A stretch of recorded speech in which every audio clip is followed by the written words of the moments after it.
Okay, so we are going to analyze the paper that came yesterday. Those sums which are typical and repetitive, which we have done in class, there would be no sense in doing them. They are already solved in your copy. Those which are differential, they are the ones that we will solve. Some of them we will give a hint and move ahead. Okay, so some of them I will solve, some I will just mention that we have done in the copy, and some we will provide a hint. First of all, in this paper, there was one thing astonishing, that we didn't have a single marks of portfolio management, except that there was a sum in which we had to use RF plus RM minus RF into beta, but that can be hardly called portfolio. No? So they have not given any portfolio management over here. I remember when I had perhaps started my career as teaching SFM, sometimes in 2002, at that time, they had given around 32 marks of portfolio. And then at that time, when there used to be phone calls, तो सब जन पूछते थे आप portfolio पढ़ाते हैं ना. तो students biasness towards what has exactly come last time is very high, but we got to be very future looking. तो पोर्टफोलियो एकदम भी नहीं आया पेपर में. डेरिवेटिव्स प्रैक्टिकल नहीं आया है, डेरिवेटिव्स का प्रैक्टिकल नहीं आया है. तो इसका मतलब क्लासेस वाइज वो जो 20 क्लासेस डेरिवेटिव की होती है और जो 12 क्लासेस पोर्टफोलियो की होती है, 32 क्लासेस पूरी बर्बाद. ऐसे ऐसे स्टूडेंट हैं जो लोग अकाउंट्स के बाद एसएफएम का जो पेपर था उसके बीच में डेरिवेटिव्स प्लस पोर्टफोलियो पूरा टाइम लगा दिए होंगे. उनका वो टाइम भी पोस्ट फैक्टो बर्बाद. सबसे खराब बात है, जो स्टूडेंट्स एग्ज़ाम दिए हैं ना, वो लोग पास हो जाएंगे, सपोज सीए बन गए, और वो लोग बोलेंगे डेरिवेटिव पोर्टफोलियो फ़ायदा नहीं है करके. And that is most dangerous because you never know what will happen. So I think ऐसे कैसे बोल सकते हैं किससे आएगा किससे नहीं आएगा. The entire paper was full of foreign exchange. Foreign exchange बहुत ज़्यादा आया था. एंड बेस्ट पार्ट है कि फॉरेन एक्सचेंज से जो IRP PPP ये सब होता है कुछ नहीं, शुरू का 4 क्लासेस, जो क्लास का अपने शुरू में 4 क्लासेस 5 क्लासेस होता है, बस उसी में से पूरा फॉरेक्स आ गया. तो it was easy foreign exchange, all dealing with cross rates. तो इनफैक्ट एक सम जो है, पता नहीं याद हो कि नहीं हो तुम लोग को, you sold Hong Kong dollar to your customer at this rate and then you covered yourself in the London market. Find out the cover rate and calculate the profit or loss. This sum has come in the exam I think up to 7 या 8 times, और हर बार देते रहते ये लोग सम. और एक सम तो हमने किए थे LC का कि 28 जनवरी को हमने बैंक को अप्रोच किया, पर बैंक ने डिले कर दिया, तो 4 फेब को परचेज हुआ. तो बताइए प्रॉफिट और loss due to what, delay. ये वाला सम एकदम बढ़िया से क्लास में किया हुआ है. That sum also came in the exam. तो ये जो दोनों सम्स थे फॉरेक्स के, एक तो you sold Hong Kong dollar at what rate did you cover, and दूसरा जनवरी 28 को गए थे और फेब 4 को अपने ट्रांजैक्शन हुआ. ये दोनों क्रॉस रेट का सम्स था जो कि कॉपी में कराया हुआ है, तो करके कोई सेंस नहीं होगा. ठीक है ना. फॉरेक्स का एक तीसरा सम जो आया था वो ईजी था, but then people have made a mistake in that sum. We will start with that. So if you are writing in the copy, it's better that you write foreign exchange. ठीक है. May 14 paper में foreign exchange. तो May 14 paper में foreign exchange में लिख दो सम number 1D. सम number 1D.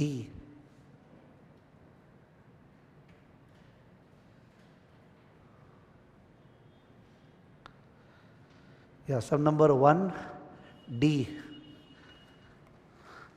1D में लिख देना repetitive sum on cover rate for HK dollar. Hong Kong dollar का सम है, क्लास में एकदम बढ़िया से किया हुआ है, तो उसको अपने कर रहे नहीं है. ठीक है. 1D. उसके बाद दूसरा जो फॉरेक्स का सम था जो अपने लीव कर रहे हैं, अभी नहीं करेंगे, that is question number 5B. लिख दो 5B।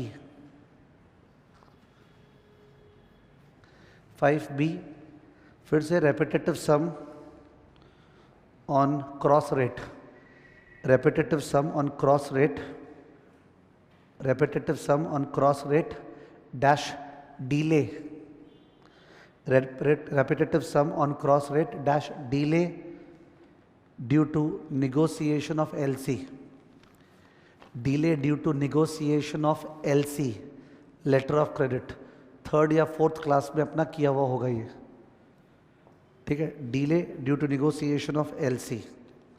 तो ये दोनों सम स्किप कर रहा हूँ, ठीक है। अब आते हैं जो सम करना है अपने को, लिख दो question number 3B। Question number 3B, question number 3B is forward cover versus no cover, forward cover versus no cover, forward cover versus no cover.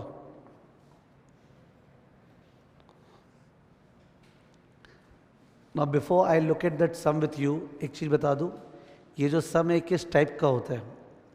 इस टाइप के सम में ये दिया रहता है कि हमारा कोई रिसीवेबल है, क्या है, रिसीवेबल, आज का स्पॉट रेट इतना है, जो कि एक तरह से इररिलेवेंट है बिकॉज रिसीवेबल तो आपका बाद में है, आज का स्पॉट रेट दिया हुआ है। But the tone of the sum is that आप आज का स्पॉट रेट को रेफरेंस रेट बना के रखे हो, उसके हिसाब से तुमने बैठा रखा है मन में कि मेरे पास इतना आता तो बढ़िया रहता। अब ये लोग बोलेगा बाद में जाके वो जो रिसीवेबल करेंसी है वो गिरने वाला है, ठीक है, तो they will tell you find out the expected loss, निकाल लेंगे आज के स्पॉट रेट के हिसाब से जितना गिरेगा। फिर बोलेगा if we do a forward cover how much of that loss can be saved, that's the tone of the sum. आज का स्पॉट रेट कुछ है, ये होने वाला है, बताइए क्या डर है। उसके बाद फॉरवर्ड से हेज किए तो कितना लॉस बच जाएगा, ठीक है।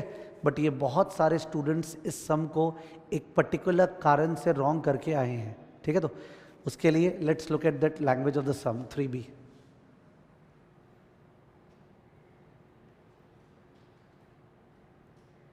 ये हांगकांग डॉलर वाला सम है,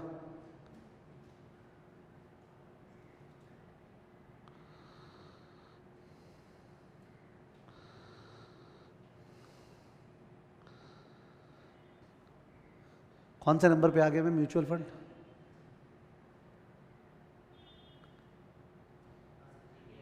ये है ना JKL, ओके, आप आ रहे हैं क्या उसमें, okay. JKL limited an Indian company has an export exposure of Japanese yen 10 million payable August 31st। Indian company export exposure of yen 10 million payable August 31st। अब मैं फिर से रीड कर रहा हूँ, लैंग्वेज देखना।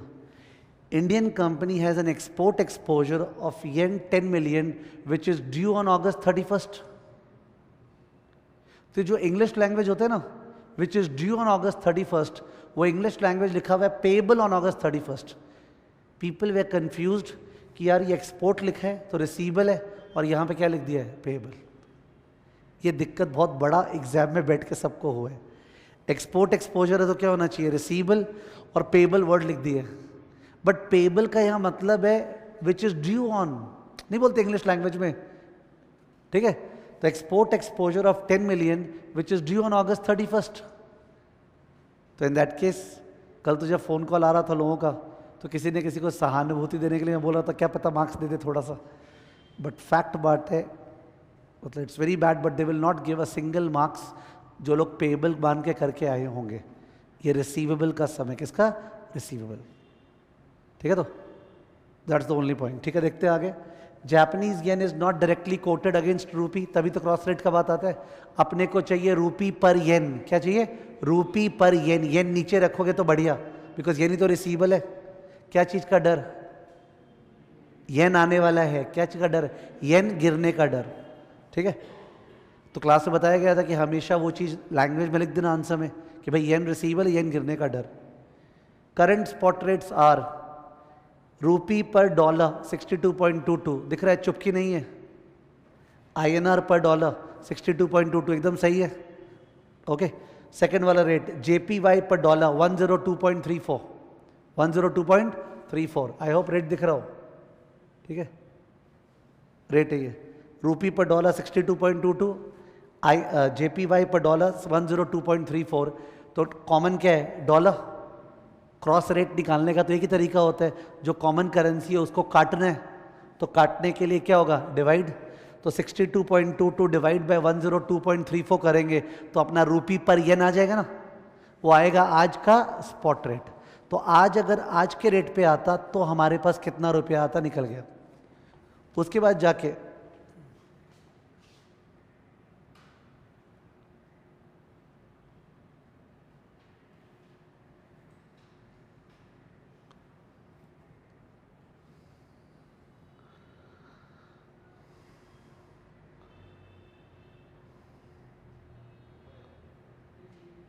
बीत गया क्या?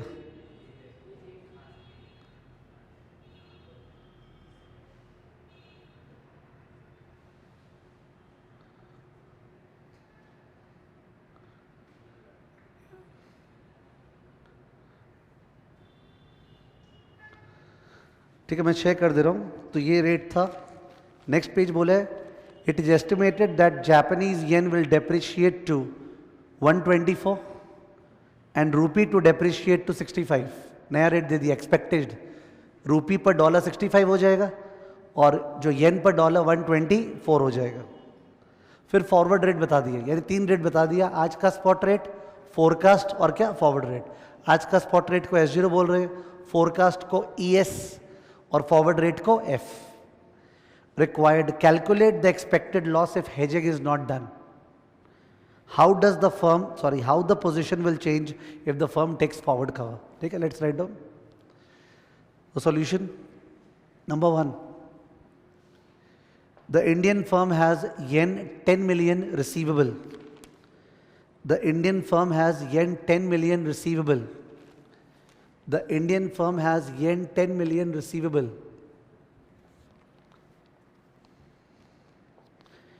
Yen 10 million receivable. Full stop. It is afraid of yen falling. It is afraid of yen falling. Full stop. Para change. Implied S0 bracket rupee per yen. Implied S0 rupee per yen equal to 62.22 divide by 102.34, 62.22 divide by 102.34, 4 decimal place में क्या आ रहा है, 0.6079 रूपी पर येन। येन नीचे है, ठीक है ना। Next line, however implied ES dash रूपी पर येन, implied expected spot rate रूपी पर येन जो फोरकास्ट दिया हुआ है वो है 65 by 124, 65 by 124, 65 by 124 बताओ प्लीज। 0.524442, 0.5242। तो यानी कि येन तो गिरने वाला है 0.6079 से 0.5242, ठीक है। ये जो है ये बोला एक्सपेक्टेड क्या, लॉस लिख दो। सो expected loss if hedging is not done, expected loss if hedging is not done, expected loss if hedging is not done equal to 0.6079 minus 0.5242, 0.6079 minus 0.5242, the whole multiplied by 10 million। Open form में करना, 10 के बाद 6 0, कितना आया बोलो rupees. 1 crore multiplied by 10 rupees 83,000 700, ठीक है, 706। तो रुपीज़ 83,700 अप्रॉक्स आ रहे, रुपीज़ 83,700 का एक्सपेक्टेड लॉस कुछ हद तक फॉरवर्ड इसको बचा देगा। पूछा है बताइए कितना, तो लिखना next line, continued answer. However the forward rate is F rupee per yen 66.50, 66.50 divide by 110.35, बताओ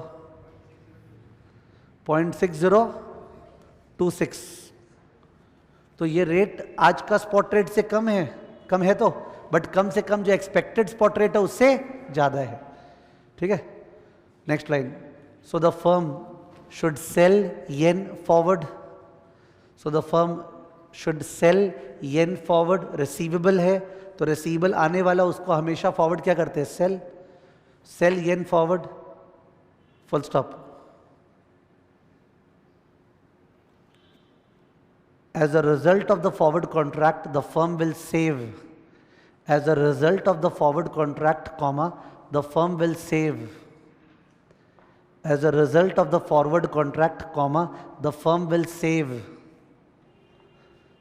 The firm will save 0.6026 minus 0.5242. 0.6026 minus 0.5242 the whole into 1 crore. 0.6026 minus 0.5242 the whole into 1 crore कितना?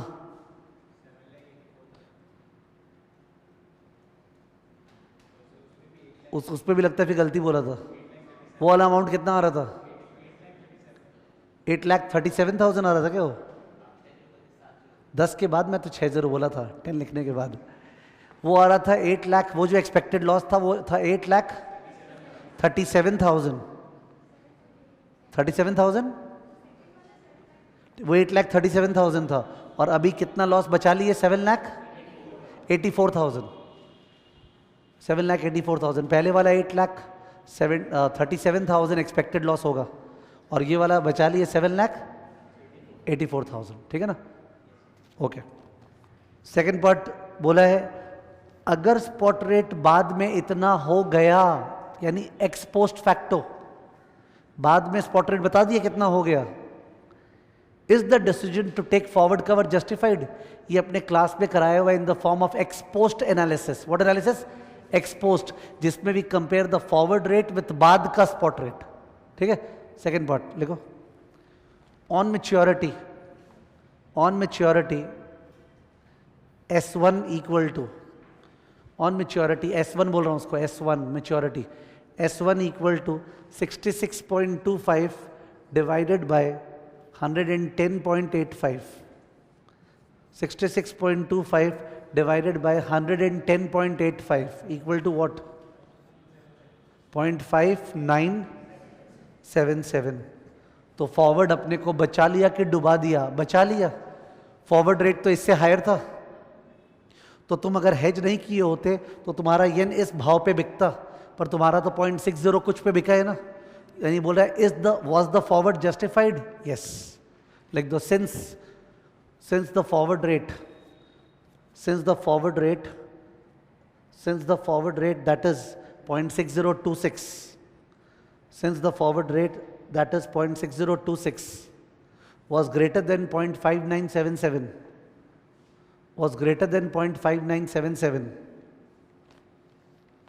comma, the decision to take forward cover is justified. The decision to take forward cover is justified.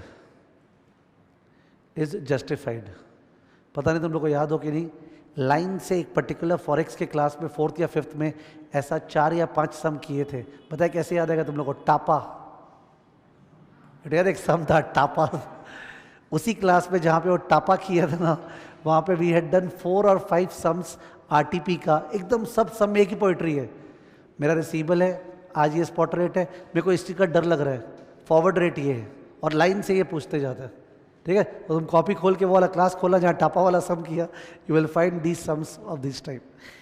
तो ये जो 3 sums है, these way the sums on foreign exchange in this paper, ठीक है, ये तीनों सम। उसके अलावा एक कैपिटल बजटिंग का सम आया था, वो था तो कैपबज का, पर उसमें हर जगह डॉलर डॉलर डॉलर डॉलर लिखा हुआ था, तो लोगों को उसका भी भूत सवार हो गया, 20 नंबर डॉलर। तो therefore people are thinking that forex बहुत ज़्यादा आया था, बट एक्चुअली ये तीनों सम किसका था? फॉरेक्स का। ठीक है, चलो नेक्स्ट लिख दो मर्जर्स।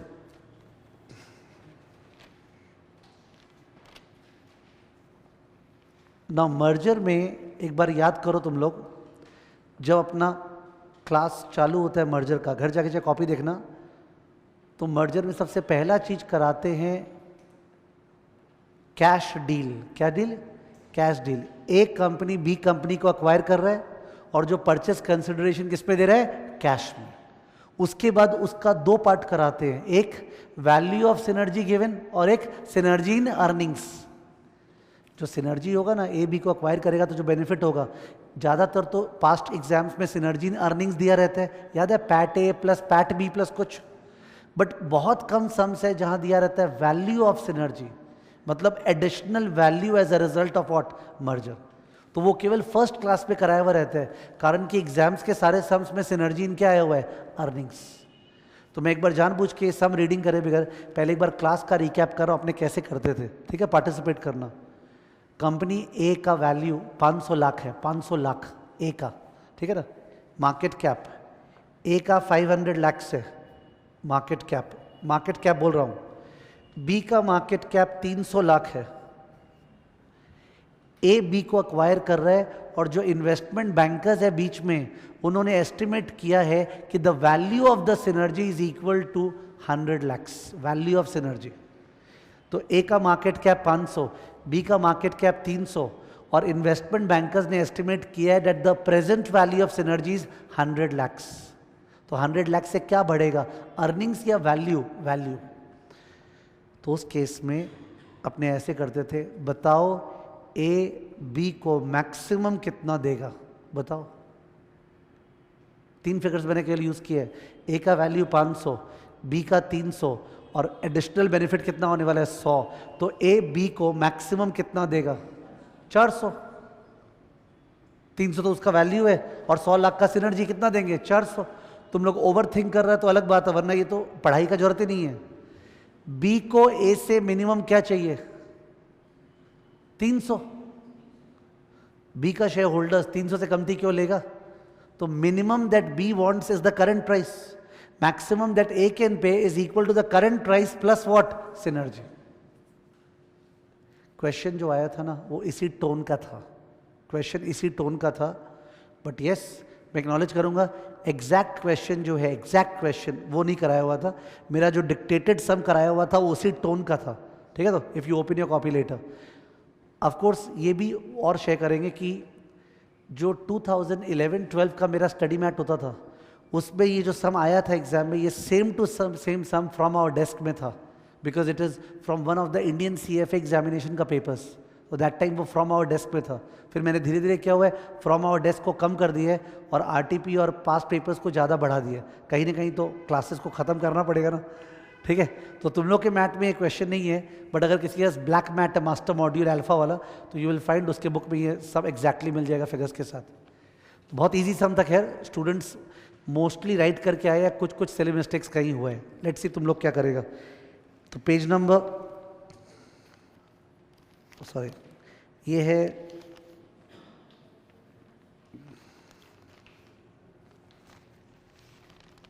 हाँ, लिख दो question number 2B,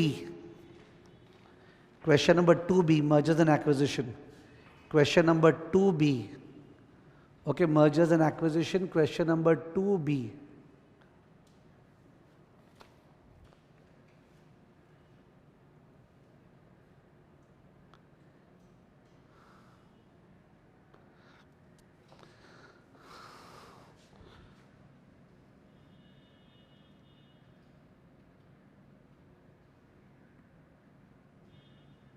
Okay, have a look. The equity shares of XYZ are currently traded at 24 per share. XYZ का शेयर का दाम 24 रुपया चल रहा है। XYZ has a total of 10 lakh shares outstanding, ठीक है। तो XYZ का मार्केट कैप हो गया 10 लाख इंटू 24, ठीक है ना। फिर and promoters equity holding in the company is 40%, तो 10 लाख शेयर्स में से कितना शेयर्स प्रमोटर्स के पास है? 4 lakh. PQR limited wishes to acquire XYZ, तो अब पता चला XYZ क्या है? B, PQR क्या है? A। अपना क्लास में हैबिट था, हमेशा टारगेट फर्म को B मानते हैं, अक्वायरिंग फर्म को A, बिकॉज ऑफ सिनर्जी, ठीक है। The estimated present value of the synergy is 80 lakhs, present value of the synergy, ठीक है। Further PQR feels that the management of XYZ has been overpaid with better motivation, lower salary and fewer perks. With better motivation, lower salary and fewer perks.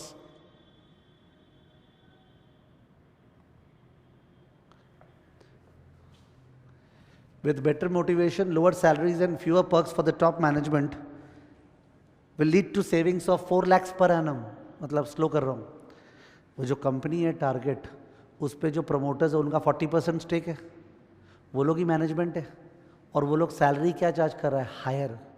और वो लोग मेहनत क्या कर रहे हैं? लोअर। पर्क्स क्या चार्ज कर रहा है? हायर। तो समझो टारगेट कंपनी में मैनेजमेंट खराब है, वो मैनेजमेंट ज़्यादा सैलरी ले रहा है, ज़्यादा पर्क्स ले रहा है और काम कम कर रहा है। तो अगर PQR XYZ को अक्वायर करता है और उसके मैनेजमेंट को हटा देता है, तो जाहिर है लोअर सैलरी हो जाएगा, लोअर पर्क्स हो जाएगा, बेटर मोटिवेशन हो जाएगा, तो 4-4 लाख रुपया एक्स्ट्रा सेव हो सकता है। 4 लाख 4 लाख 4 लाख तो परपेचुइटी हो गया। 4 लाख 4 लाख 4 लाख क्या हो गया? परपेचुइटी, ठीक है। Top management with their families and promoters, ठीक है। Present value of these savings is 30 lakh in value to the acquisition. बोल रहा है कि ये जो 4-4 लाख जिंदगी भर बचेगा ना, उसका प्रेजेंट वैल्यू 30 लाख है। वो अपने से भी कराने बोल सकता था, वो डिस्काउंट रेट दे देता, तो हम लोग क्या करते हैं? A/I। तो 4-4 लाख अर्निंग्स है जो बढ़ेगा, और उसका प्रेजेंट वैल्यू क्या है? 30 लाख। तो एक मिनट, अगर PQR XYZ को अक्वायर करता है, जवाब देना, PQR XYZ को अक्वायर करता है और उसके मैनेजमेंट को नहीं हटाता है, तो 80 lakhs का सिनर्जी हो पाएगा कि 80 + 30 का? केवल 80 का, क्योंकि ऊपर जो 80 का सिनर्जी था वो मैनेजमेंट से रिलेटेड नहीं था। बट अगर PQR XYZ को अक्वायर करता है और उसके मैनेजमेंट को हटा देता है, तो सिनर्जी हो पाएगा 80 का + 30 का।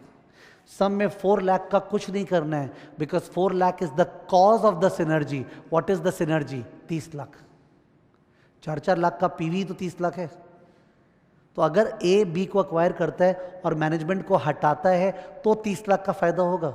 बट अगर A B को हटाता और मैनेजमेंट को नहीं हटाता है, तो उस केस में केवल कितने का फायदा होगा? 80। समझ गया? तो 2 तरह का सिनर्जी है, एक है ऑपरेशनल सिनर्जी और एक है मैनेजरियल सिनर्जी। एक ऑपरेशनल और एक मैनेजरियल, ठीक है। अब मैं इसके हट जा रहा हूं जिससे कि वो बेटर दिखे फिगर्स तुम लोग को।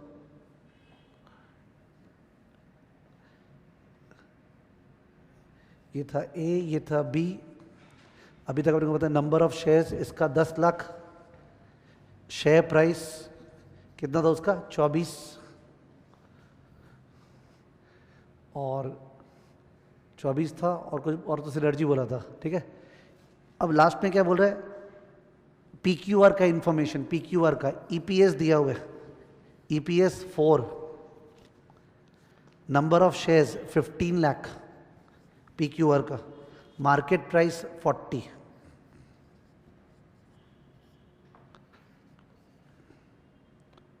ठीक है, मार्केट प्राइस वही लिख देता हूँ, मार्केट प्राइस 40 और नंबर ऑफ शेयर तो ऊपर दिखाया जाता था 15 lakhs। हाँ, तो इंफॉर्मेशन देख लो प्लीज। इसका नंबर ऑफ शेयर्स 15 है, उसका 10 है, शेयर प्राइस 40 है, 24 है, EPS 4 है, उसका नहीं पता, उसका EPS नहीं पता टारगेट का। दोनों ज्वाइन करेंगे तो ऑपरेशनल सिनर्जी कितना होगा? 80 lakhs। बट अगर उसका मैनेजमेंट को हटा देंगे तो एक्स्ट्रा सिनर्जी क्या होगा? 30 lakhs। ठीक है। और ध्यान रखना वो एक्स्ट्रा 30 लाख जो है दैट इज वो जो मैनेजमेंट हायर सैलरी इंजॉय कर रहा है, हायर पर्क्स इंजॉय कर रहा है, वो कि उसका पीवी, ठीक है ना। Okay, question number 1, what is the maximum price per share which PQR can offer to XYZ? What is the maximum price per share that PQR can offer to XYZ? हमारा क्लास में क्या कराया हुआ है, what is the maximum that A can pay to B, तो copy में कराया हुआ है VB प्लस सिनर्जी, क्या उसको अपने देंगे जो उसका वैल्यू है प्लस क्या सिनर्जी। बट यहां पे तो दो तरह का सिनर्जी है, एक 80 और एक क्या 30, तो तुम्हारा दो आंसर होगा।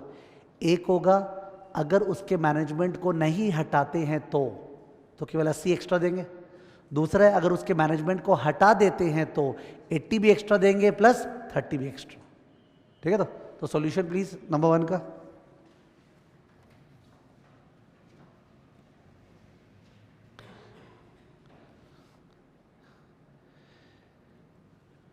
maximum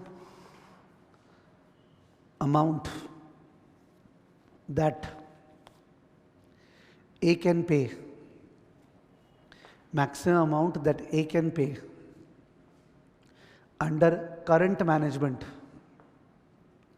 maximum amount that A can pay under current management equal to VB plus operational synergy, VB plus operational synergy.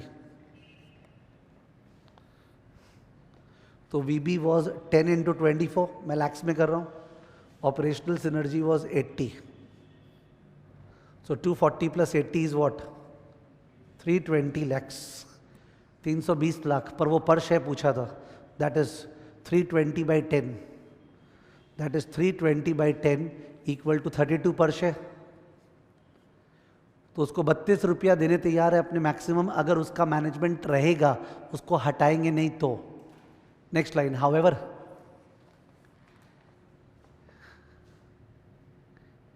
If नहीं लिखो however maximum amount that A can pay to B,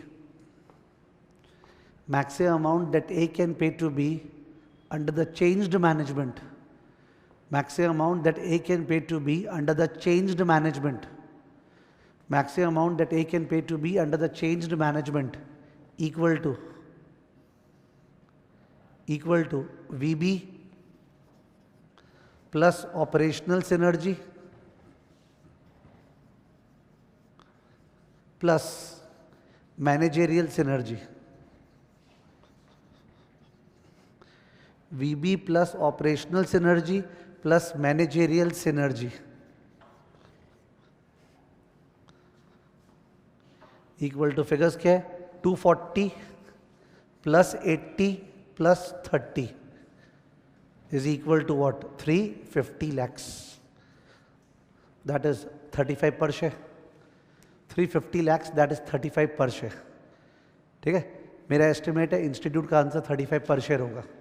मैंने दो answer लिखा है, I expect that they will come out with an answer of 35। Next second part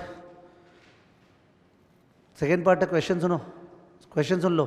what is the minimum price per share at which management of XYZ, who management of XYZ, वो promoters will be willing to offer their controlling interest.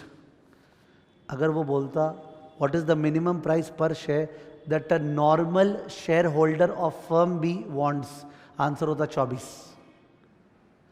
आप लोग management हो, ये लोग normal share holder है, क्या ये लोग higher salary higher perks enjoy कर रहे हैं? नहीं। तो ये लोग अपना शेयर कम से कम कितने में देगा? 24। तुम लोग जब है अपना जब शेयर देने का सोचेगा और तुम लोग के मन में दो चीज़ आएगा, यार मेरा शेयर 24 का है तो हम तो 24 चार्ज करेंगे। दूसरा, हम ही तो हायर सैलरी और हायर पर्क्स एंजॉय कर रहे हैं, हम अपना शेयर छोड़ते हैं तो हायर सैलरी हायर पर्क्स भी तो छोड़ रहे हैं, हम उससे वो भी चार्ज करेंगे। तो तुम 30 लाख भी चार्ज करेगा कितने शेयर पे? 4 लाख शेयर तुम लोग के पास है, तो 30 लाख बाई 4 कितना होता है? 7.5। तो 24 प्लस 7.5 इक्वल टू व्हाट? 31.5। तो normal share holder minimum price required 24, but promoters management they will charge 24 plus 30 lakh by 4।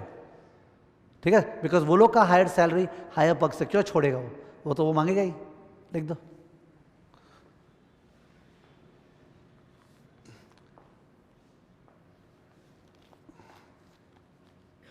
Value of management's current share holding, value of management's current share holding, value of management's current share holding equal to 4 into 24। 4 into 24 क्या होता है? 4 into 24 is equal to 96 lakhs. Add, next line, add managerial synergy, add managerial synergy 30 lakhs, total 126 lakhs, total 126 lakhs. Next line, so minimum price per share, so minimum price per share required by the management of target, minimum price per share required by the management of target,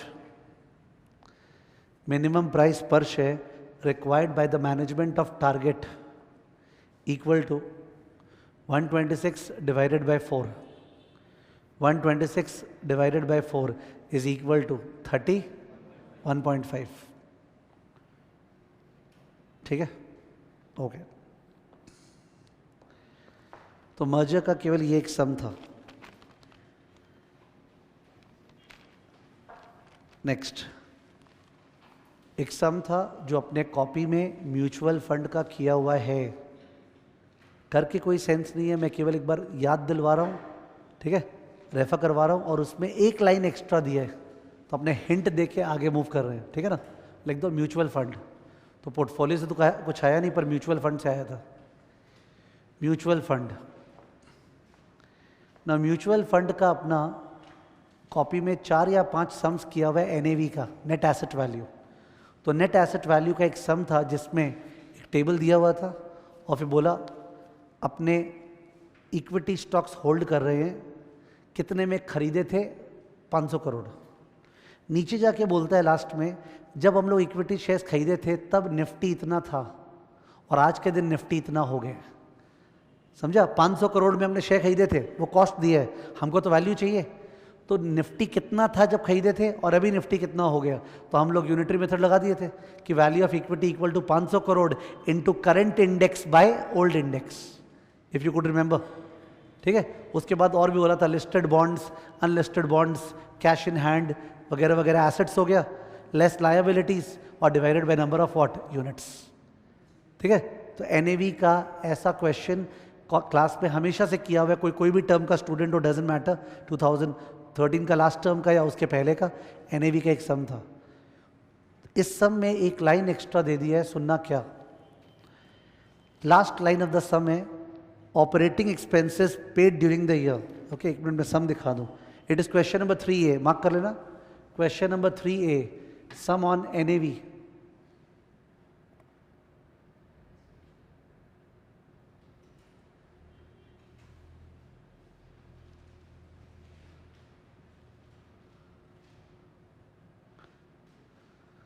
हाँ देखो ऐसे,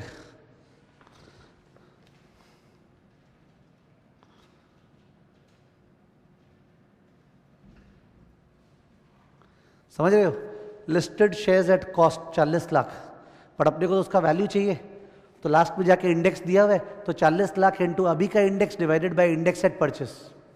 cash in hand क्या होगा? Add bonds and debentures at cost इतना है, उसका market value नीचे दिया हुआ है, तो ऐसे करके अपना कॉपी में किया हुआ है। ठीक है, तो तुम लोग को थोड़ा बहुत ध्यान भी आ रहा होगा, but there is nothing great in it. The only problem in the sum is that इस सम में एक तो देखो ये एक्सपेंडिचर अक्रूड है, एक्सपेंडिचर अक्रूड बने आउटस्टैंडिंग एक्सपेंसेस। आउटस्टैंडिंग एक्सपेंसेस क्या होता है? लायबिलिटी। तो एनएवी निकालते समय एसेट्स माइनस लायबिलिटी, उस पर लायबिलिटी क्या हो जाएगा? लेस। कोई इशू नहीं, ये सब जन संभाल लिए। Now when the sum is ending,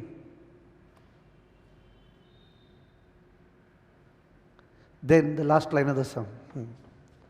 Look at this last line everyone. Operating expenses paid during the year 2.24 lakhs। हम लोग को करना है assets minus liabilities divided by number of units. Box में एसेट लायबिलिटीज बता दिया था, नंबर ऑफ यूनिट्स बता दिया था, सब हो गया। इस लाइन का जरूरत ही नहीं था और ये लाइन दी है। ऑप्शन नंबर 1 ये इरेलीवेंट है। क्या है ये? Irrelevant, because it is neither an asset nor a liability. Student assumption लिख के आ जाए कि 2.24 lakhs जो पे कर दी है वो तो कैश में से लेस किया हुआ है ना। जब कैश दिया हुआ कैश इन हैंड तो खर्चा तो लेस करके ही दिया होगा। और ज़बरदस्ती अगर मन में ये आया कि नहीं यार दिया है तो यूज़ कर लेते हैं, तो in that case one can take all those assumption कि सर वो पे नहीं किया हुआ है। तो अगर वो पे नहीं किया हुआ है तो चलिए कैश पेड में क्या कर दे, मैंने कैश इन हैंड में क्या कर दे, लेस। ठीक है। या फिर कोई ये सब भी सोच सकता है कि एक्सपेंसेस पेड इतना है, आउटस्टैंडिंग उतना है, तो ये ओवर पे हो गया, प्री पेड। लोग क्या क्या सोच के है, कोई लिमिट नहीं है। मतलब मैं तो सोच रहा हूँ, पीपल सेड सर एक्रूड इतना दिया हुआ था, बोल रहा है कि इतना पे कर दिया तो प्री पेड हो गया तो हम एसेट मान लिए। मैं अपना बोल रहा हूँ, I don't know the answer which will match. Had I been giving the paper I would have written this operating expenses is already paid during the year, cash in hand is after deducting the expense, so this is an irrelevant item for the computation of what, NAV. समझ गया? Most probably answer इससे ही match होना चाहिए, unless and until कोई contrary assumption हो। But assumption तो लिख के आना ही पड़ेगा, तो प्लीज इसके अंदर केवल लिख दो, we assume that operating expenses paid during the year, that is 2.24 lakhs. Operating expenses paid during the year, that is 2.24 lakhs,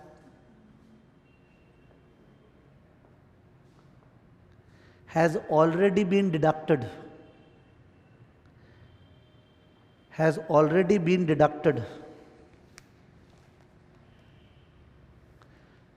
full stop. So cash in hand of 2.76 lakhs. So cash in hand of 2.76 lakhs is after deducting such expense.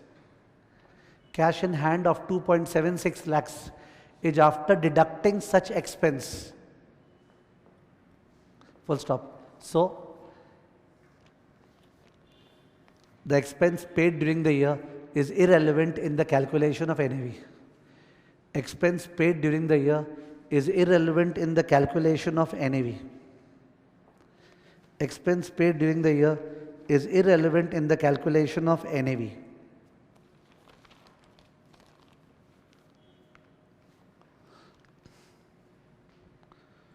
ठीक है।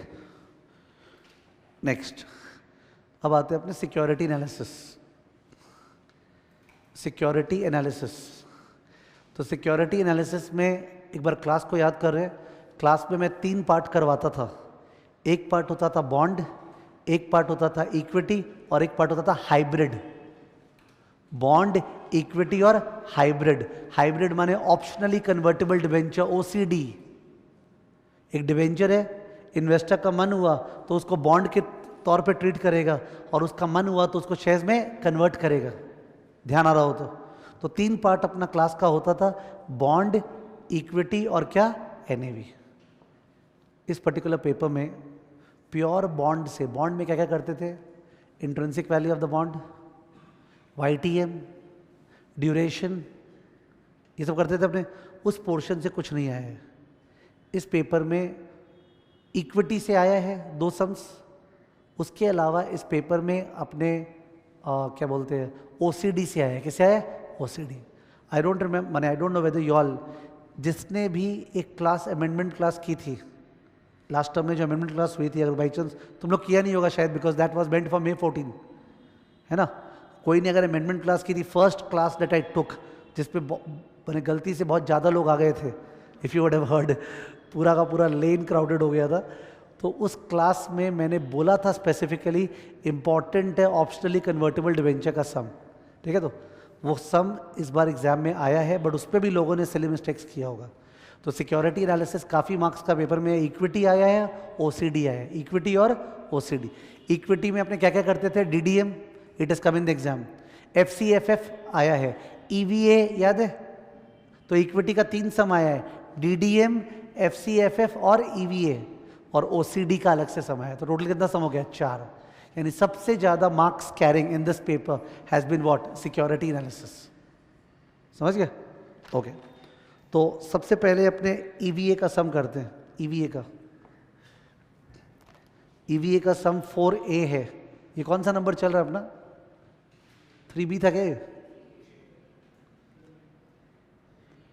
3A था, ठीक है।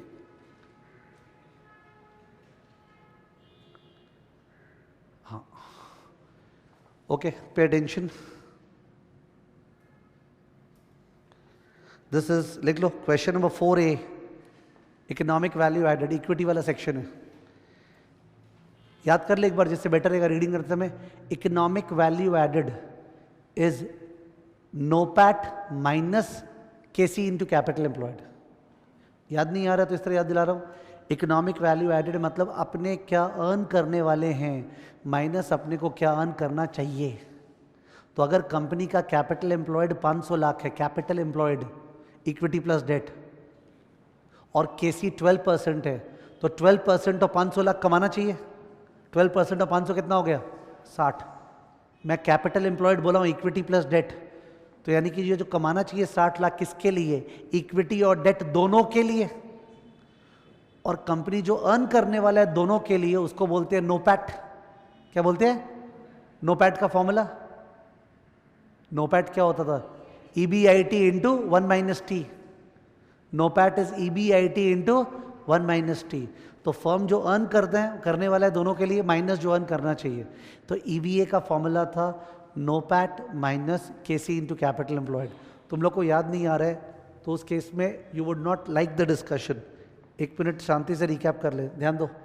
Company का suppose share capital plus reserves मिला के 300 लाख है, 300 lakh. You need not copy this, I am just helping you recap the topic. और कंपनी का जो लॉन्ग टर्म डेट है that is equal to 200 lakh. तो ये जो कैपिटल एम्प्लॉयड है या इन्वेस्टेड कैपिटल, कैपिटल एम्प्लॉयड या फिर invested capital, capital employed 500 lakh. फिर सपोज अपने को केई पता है, कॉस्ट ऑफ इक्विटी, और कॉस्ट ऑफ डेट को तो 1 माइनस टी करते हैं ना। तो केई पता है, पोस्ट टैक्स केडी पता है, तो 3:2 का वेट दे के तुम लोग कैसे निकाल लिया? Cost of capital. Cost of capital जो है वो आया 12%। तो कंपनी को अर्न करना चाहिए 12% और 500 कितना? 60। बट कंपनी अर्न करने वाला है नोपैट 80, तो 80 माइनस 60 क्या? 20 लाख इज व्हाट? ईवीए। ठीक है? तो ईवीए का फॉर्मूला क्या प्लीज? नोपैट माइनस, मैं तो बोलता था इस तरह, मैं कैसे बोलता था? NOPAT minus capital charge. NOPAT minus capital charge. What is capital charge? KC into capital employed, KC into capital employed. ठीक है? तो ओके, उस कॉन्टेक्स्ट में क्वेश्चन को देखो। अब क्वेश्चन देखो सब जन। RST limited's current financial income statement reported net income of 25 lakh. Net income, net income is what? PAT. लोग लिख के आए सर, मैंने लिख दिया net income, I assume to be ये वो सब नहीं चलेगा। नेट इनकम माने क्या होता है? पैट। नेट ऑपरेटिंग इनकम क्या होता है? EBIT। नेट इनकम होता है पैट, नेट ऑपरेटिंग इनकम होता है EBIT। कोई अजम्पशन यहाँ नहीं चलेगा। तो पैट दिया हुआ है, जबकि EVA में अपने को पैट चाहिए कि नो पैट? अरे EVA में तो अपने को नो पैट चाहिए, और ये क्या दिया हुआ है? पैट। इसमें क्या चीज लेस किया हुआ है जो ऐड बैक करना पड़ेगा? इंटरेस्ट। बट अपने को इंटरेस्ट पूरा ऐड नहीं करना है। क्या ऐड करना है? इंटरेस्ट का पोस्ट टैक्स। अगर इंटरेस्ट का पोस्ट टैक्स आपको समझ में आता है तो बहुत बढ़िया, और नहीं समझ में आता तो स्लो कर दो। पहले पैट से क्या निकालेंगे? PBT। पैट से PBT।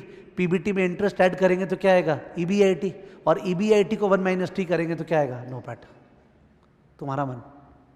या तो पैट के अंदर पोस्ट टैक्स इंटरेस्ट जोड़ दो, नो पैट बन जाएगा, या पैट से PBT निकालो, PBT में इंटरेस्ट ऐड करो EBIT को 1 माइनस टी कर दो, क्या आ जाएगा? NOPAT. नो पैट का फुल फॉर्म क्या होता था? Net operating profit after tax. ठीक है? तो 25 लाख पैट है, टैक्स रेट 30% है। Following is the capital structure at the end of the current financial year. Debt 40 lakh 11% interest, ठीक है। तो फीलिंग आ रहा है क्या ऐड करने का बोल दे रहे हैं, 40 लाख का 11%, 4.4 लाख का 70%। कैलसी प्लीज, 40 लाख का 11%, 4.4 लाख का 70%, 3.08 लाख। 3.08 लाख 25 लाख में ऐड करेंगे तो आ गया नो पैट। क्या आ गया? NOPAT. कितना हो गया? 28.08 lakh. 28.08 lakh PAT plus interest into 1 minus T, ठीक है। तो ओके, तो डेट पता है, equity 125 lakh, share capital plus reserves, ठीक ही है। इन्वेस्टेड कैपिटल 165 लाख, तो वेट आ गया, वेट 40 बाय 165, 125 बाय 165, वेट आ गया। Weight of debt, weight of equity आ गया।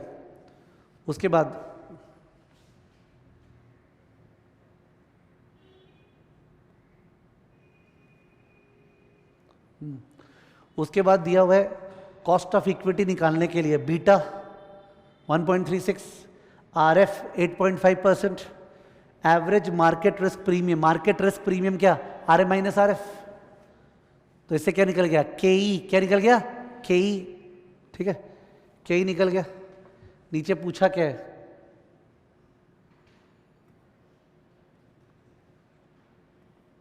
Estimate weighted average cost of capital, WACC का मार्क्स है, एंड एस्टिमेट व्हाट? EVA। सब जन बोला है कि EVA उन लोग का नेगेटिव आया है। I have not calculated it, तुम लोग के साथ कैलकुलेट कर लेते, देखते क्या आता है। चलो करते हैं। फर्स्ट पार्ट, मैं फिगर्स यहां दिखवा रहा नहीं हूं, ठीक है, अपने साथ में कर ले रहे हैं। फिगर समझ में तो आई गया तुम लोग को सारा? ओके, देखो, as per CAPM, KE equal to RF plus RM minus RF into beta.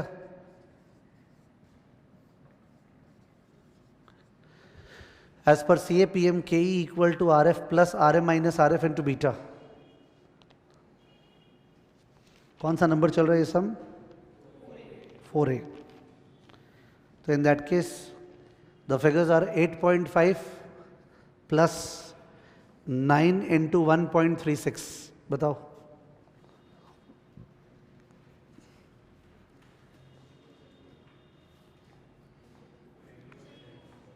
बताओ please. 20.74%। Okay, post tax KD equal to, interest rate 11% था, तो 11 into 0.7, 7.7%, 7.7%। WD, weight of debt, is equal to 40 divided by 165। 165 invested capital है और उस पर 40 lakh date है, तो wait बताओ please. 0.24। So wait of equity is 0.76। Wait of equity is 0.76। therefore KC is weighted average 0.24। मैं प्रेजेंटेशन संभाल रहा नहीं हूँ ज़्यादा है। 0.24 इंटू 7.7 प्लस 0.76 इंटू क्या था वो अपना कॉस्ट ऑफ इक्विटी क्या आया था? 20.74। ठीक है, बताओ। 0.24 into 7.7 plus 0.76 into 20.74। 0.24 into 7.7 plus 0.76 into 20.74, बताना प्लीज। 17.61% आंसर। 17.61% आंसर। ठीक है, अब सेकेंड पार्ट था EVA निकालना है, तो EVA निकालने के लिए second part number 2, NOPAT equal to EBIT into 1 minus T, और PAT plus interest into 1 minus T.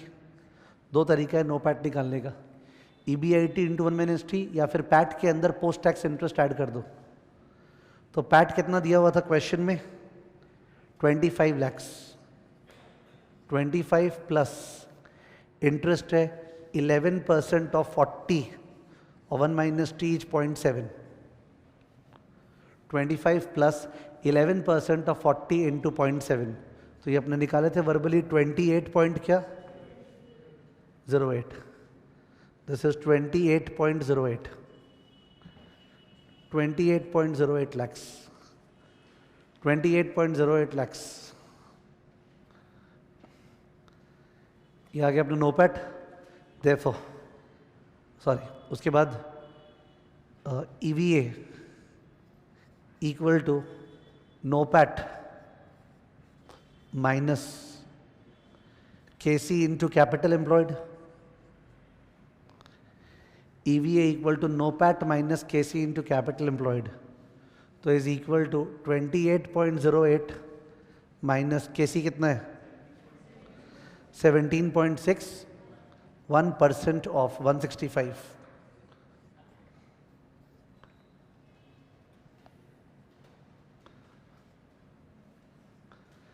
$28.08 में से 17.61% ऑफ 165 लेस करके आंसर बताओ,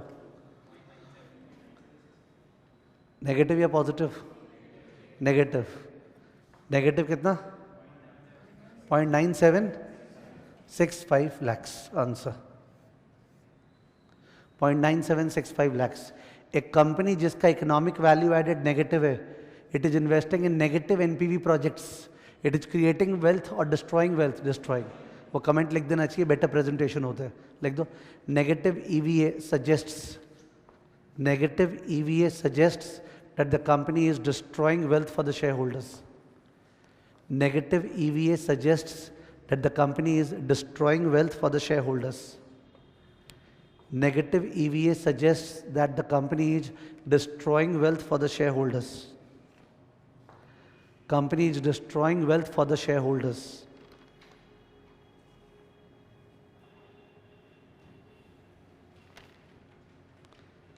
ठीक है, इक्विटी का दूसरा सम लिख दो FCFF, this is 4B,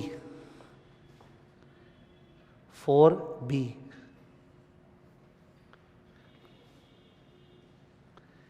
equity का दूसरा सम FCFF,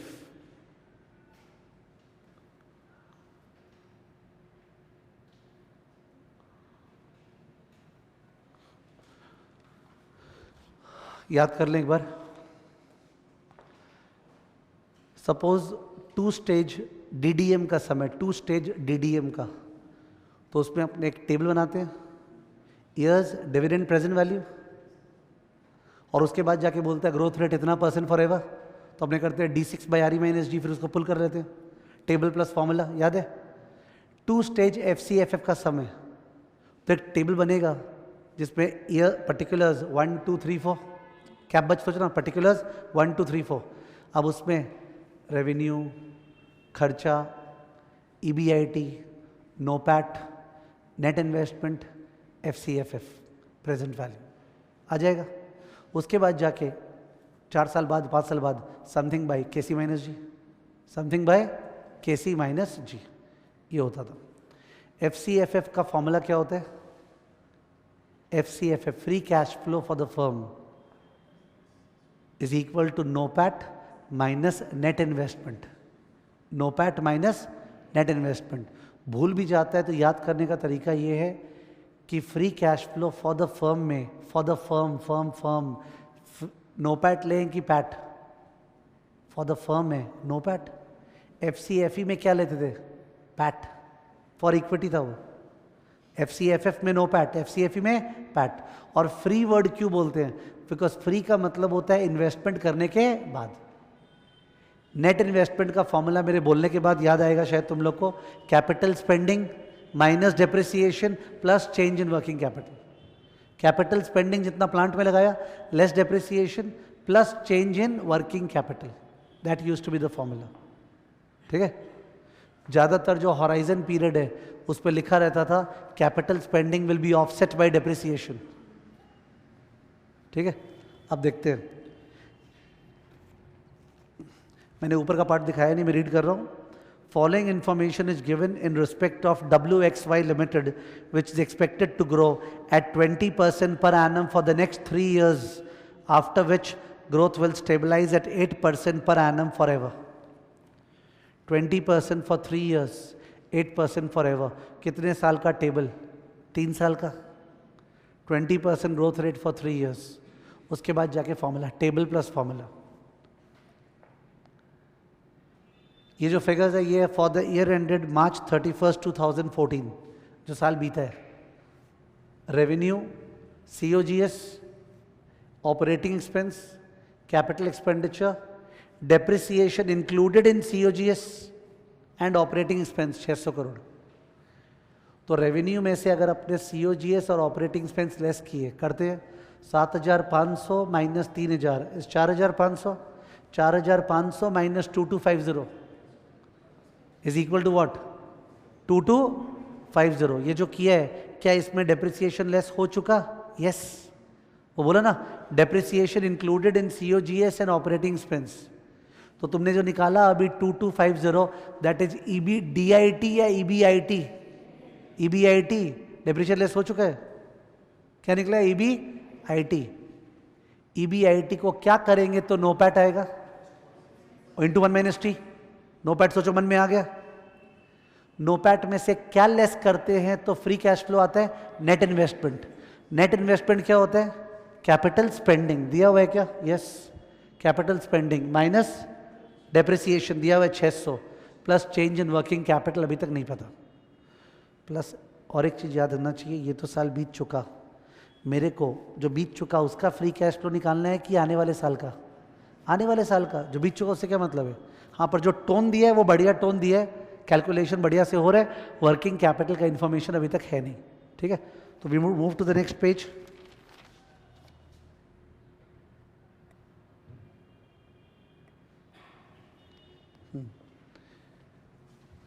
During the high growth period, what was the high growth period? 3 years. Revenue and EBIT will grow at 20% per annum. वो तो बोला ही था. And capital expenditure net of depreciation will grow at 15%. ठीक है. वो जो NOPAT वाला part है, NOPAT वाला, वो 20% से बढ़ाना, पर जो कैपिटल एक्सपेंडिचर और डेप्रिसिएशन उसको कौन से रेट से बढ़ाना? 15%. ये वाला सम ना, ये जो ऐसा सम है, ये मेरा डिक्टेटेड सम था बुक में, फ्रॉम आवर डेस्क में. मतलब होता है ना कोई इंस्टीट्यूट का, इट वाज माय डिक्टेटेड सम इस तरह का कि रेवेन्यू इस रेट से बढ़ेगा और कैपिटल एक्सपेंडिचर और डेप्रिसिएशन इस रेट से बढ़ेगा. ठीक है, तो ऑफ कोर्स सेम फिगर्स कैसे मैच हो सकता है मेरा डिक्टेटेड सम में, but if you will find एकदम सेम टोन का सब. From the 4th year onwards, revenue and EBIT will grow at 8%, and incremental capital expenditure will be offset by depreciation. During both the high growth and normal period, net working capital requirement will be 25% of revenue. जो sales है उसका 25% क्या होगा? Working capital. मैं तुम लोग को ये वाला चीज़ बहुत कम ध्यान आएगा, पर मैं बता रहा हूँ. मैं बोलता था वहाँ पढ़ाते समय कि तुम लोग प्लीज़ सब में ध्यान देना कि वो चेंज इन वर्किंग कैपिटल के बारे में बोला है कि वर्किंग कैपिटल. अगर वो वर्किंग कैपिटल के बारे में बोला है तो तुम लोग पहले वर्किंग कैपिटल निकालना, फिर उसका क्या निकालना? चेंज. और वो सीधा चेंज के बारे में बोला है तो चेंज का करना. दोनों टाइप का सम कॉपी में किया हुआ है. ये किसके बारे में बोला है? Working capital. Working capital shall be 25% of revenue. ठीक. Weighted average cost of capital is 15%. नीचे में करना नहीं हूं. इनकम टैक्स रेट 30% है. Estimate the value of WXY using free cash flow for the firm approach. और प्रेजेंट वैल्यू इंटरेस्ट फैक्टर दिया है. इस पेपर में एक अजीब चीज़ है, जितना भी सम उन सब में डिस्काउंटिंग फैक्टर दिया हुआ है. ठीक है, तो ये लोग का डिस्काउंटिंग फैक्टर जरूर यूज़ करना है. ओके, तो हमने 3 साल का टेबल और उसके बाद क्या? Formula. Let's start. Stage 1, explicit forecast period. Stage 1, explicit forecast period, bracket first 3 years. Stage 1, explicit forecast period, bracket first 3 years. Table draw कर रहे हैं. particulars 1, 2 and 3.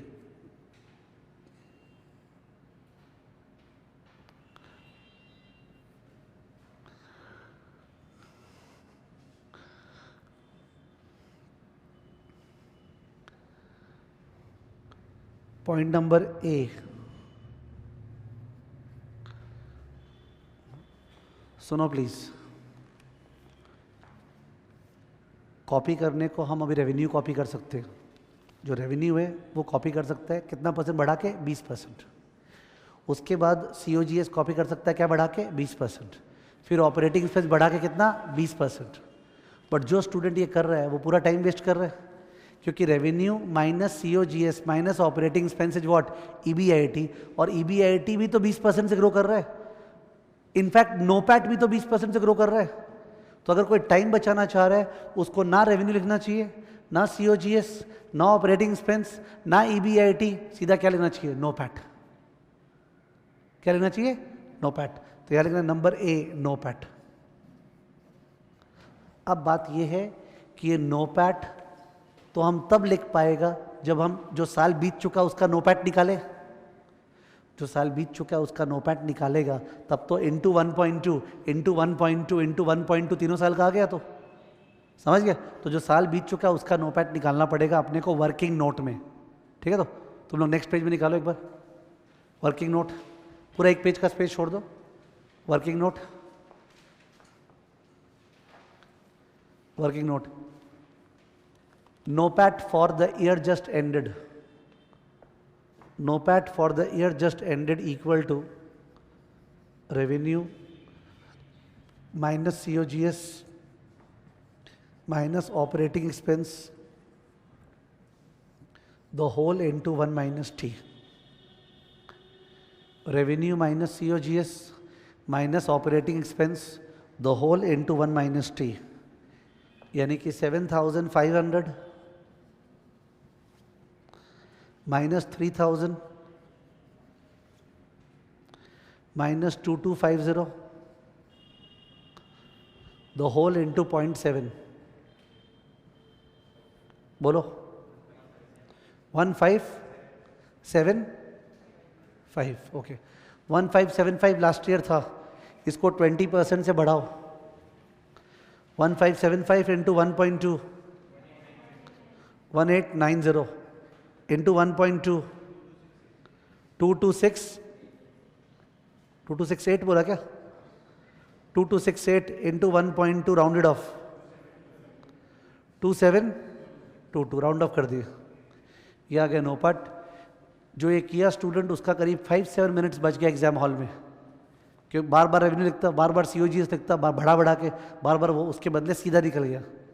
Next point number B।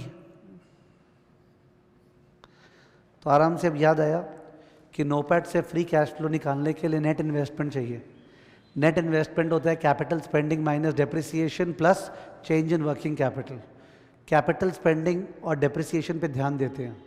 अपने साथ में रीडिंग किए थे, लिखा था capital spending net of depreciation will grow at the rate of 15%। तो साथ में अपने फिगर्स देखे थे। कैपिटल स्पेंडिंग जो था ना, सम जहाँ टेबल दिया हुआ था, capital spending was 750। I am not bringing that slide, 750। Depreciation तो याद होगा 600। तो 750 माइनस 600 कितना था, 150। एक बार ये वर्किंग नोट नंबर 2 में लिख दो। तो working note number 2, capital expenditure minus depreciation for the year just ended. Capital expenditure minus depreciation, ये पूरा ब्रैकेट में डालो। Capital expenditure minus depreciation bracket में लिख दो, ब्रैकेट के बाहर for the year just ended. Capital expenditure minus depreciation for the year just ended equal to 750 minus 600। 750 minus 600 equal to 150। चलो यहां लिख देता हूं, कैपिटल एक्सपेंडिचर माइनस डेप्रिसिएशन ये लिख के अब 150 को 15% से ग्रो कराते हुए राउंडेड ऑफ करते हुए बताना। 150 इंटू 1.15, 173 इंटू 1.15, बोलो 198 इंटू 1.15, 228.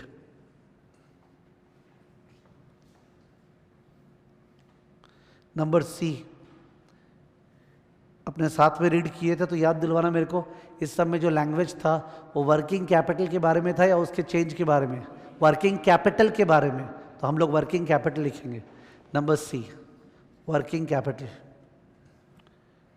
अब एक चीज़ सुनना, वो लोग बोला था वर्किंग कैपिटल 25% ऑफ रेवेन्यू, तो स्टूडेंट यहाँ सोच सकता है कि सर शॉर्टकट कर रहे थे या फंस गए, बिकॉज रेवेन्यू तीनों साल का सर लिखे नहीं है, तो 25% कैसे निकालेंगे?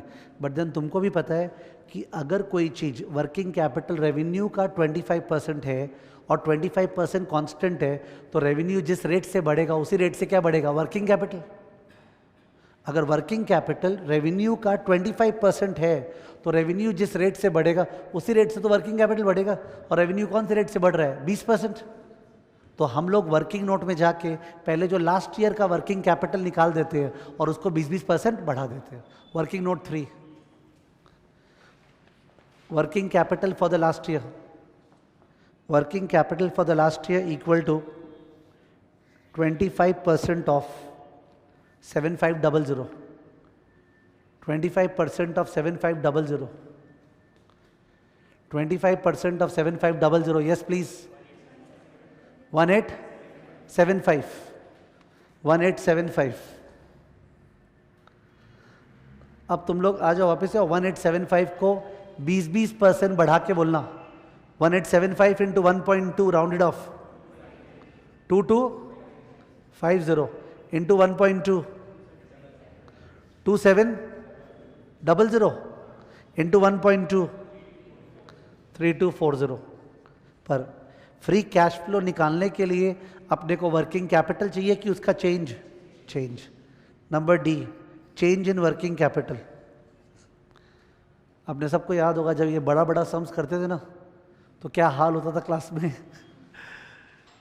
ठीक है, कैलकुलेशन चालू हो जाता था, some people used to be frustrated, ठीक है, सम पिच। ठीक है, तो एक मिनट, तुम लोग पिछला कितना निकाले थे वर्किंग नोट में? 1875 से 2250 कितना चेंज? 375। चलो 2250 से 2700 450, 2700 से 3240 540। ठीक है, 540।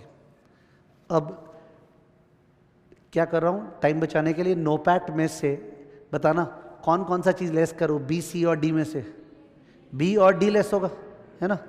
Okay, number E, F C F F, free cash flow for the firm is A minus B minus D, A minus B minus D. चलो 1890 माइनस 173 माइनस 375, बोलो 1342।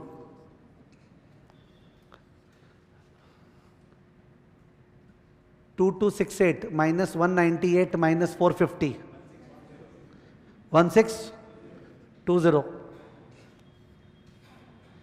2722 minus 228 minus 540 1954। Next, number F, present value at the rate of, क्या rate? 15%। Cost of capital 15% था, 15%। 1342 divide by 1.15 rounded off 1167, sorry 1167, 1167। चलो वो 2 साल पहले 1620 bye 1.15 square 1225, 1954 by 1.15 cube 11285। खत्म table के बाद therefore PV of FCFF for the first 3 years, PV of FCFF for the first 3 years PV of FCFF for the first 3 years, this plus this, बताओ 3676 77 3677 lakhs. तो 3677 lakhs stage 1 का answer. Stage 2 horizon period. Stage 2 horizon period bracket beyond 3 years. Horizon period bracket beyond 3 years. याद कर रहे हैं, उस पे बोला था कि जो सेल्स और EBIT है वो तो 8% से ग्रो करेगा. तो सेल्स और EBIT का भाई नोपैट कौन से ग्रो करेगा? 8%. तो अपना अभी अभी नोपैट क्या आया हुआ है? नोपैट क्या है? तो नोपैट ये रहा 2722. भूल के भी फ्री कैश फ्लो को नहीं बढ़ाना, इसको लिख दो. NOPAT of the 4th year, NOPAT of the 4th year equal to 2722 into 1.08. 2722 into 1.08 क्या?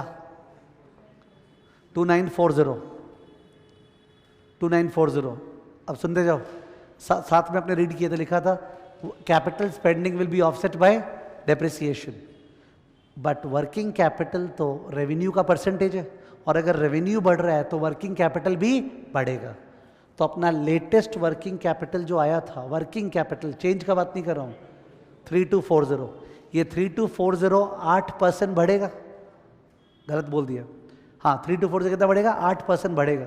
तो अगर ये 8% बढ़ेगा तो स्टूडेंट या तो नेक्स्ट ईयर का वर्किंग कैपिटल निकाले और निकाल के इसमें से ये लेस कर दे. और अगर वो थोड़ा बुद्धिमान है तो सीधा इसका 8% ही निकाल दे. मैं इसका 8% बढ़ाऊंगा, फिर इसमें से लेस करूंगा, इससे बढ़िया इसका 8% ही निकाल देना. लिख दो net investment for the 4th year. Net investment for the 4th year equal to net investment for the 4th year equal to change in working capital.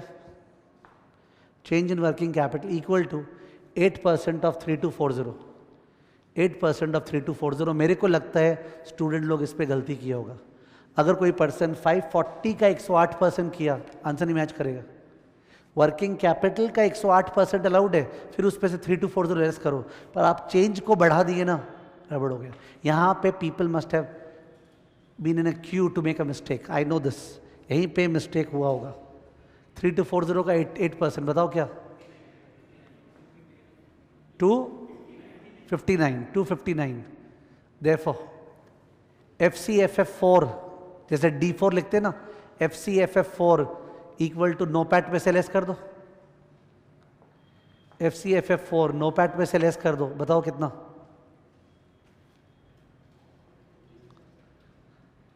NOPAT में से लेस कर दो, बताओ कितना? 2681. 2681. ये FCFF4 आ गया. Next line, horizon value that is V3. Horizon value that is V3 equal to FCFF4 divided by KC minus G. FCFF4 divided by KC minus G. क्या बोला तुम लोग? 2681 divided by 0.15 minus 0.08. 2681 divided by 0.15 minus 0.08. बोलो. 38300. 38300 lakhs. Present value of V3.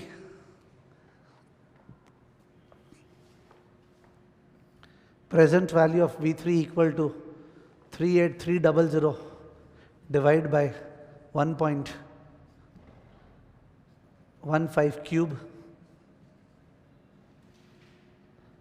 38300 divided by 1.15 cube. Yes, please.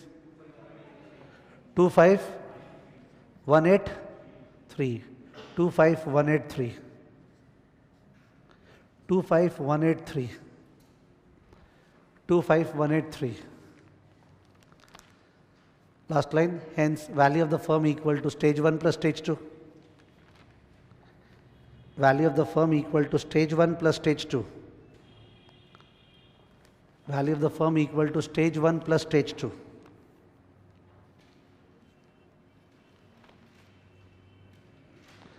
Stage 1 plus stage 2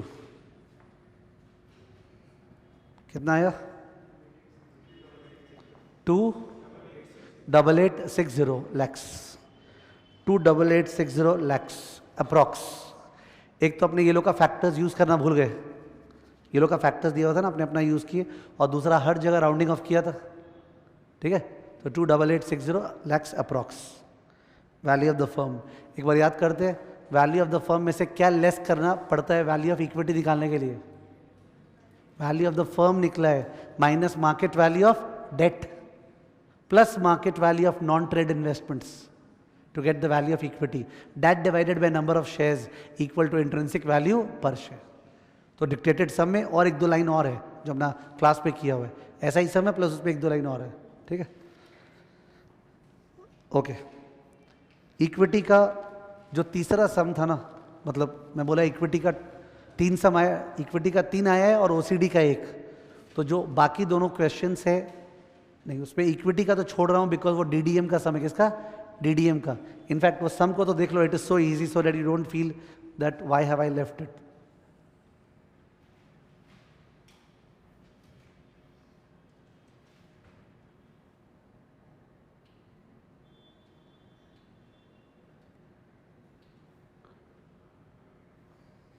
ये रहा, ये सम देखो, MNP limited 1A लिख देना, 1A डीडीएम।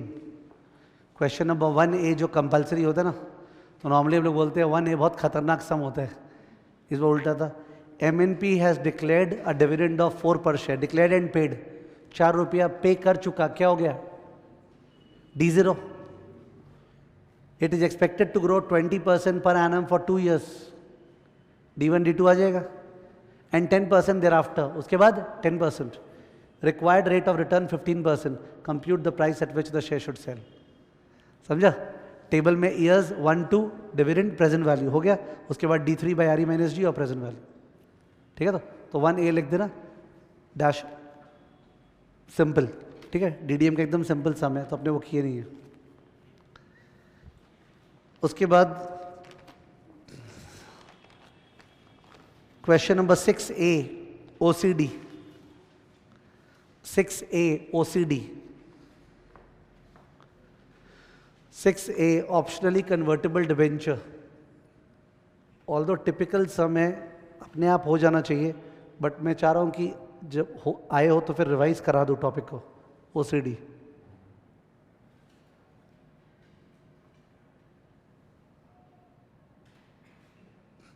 ओके, एक बार याद दिला देते हैं।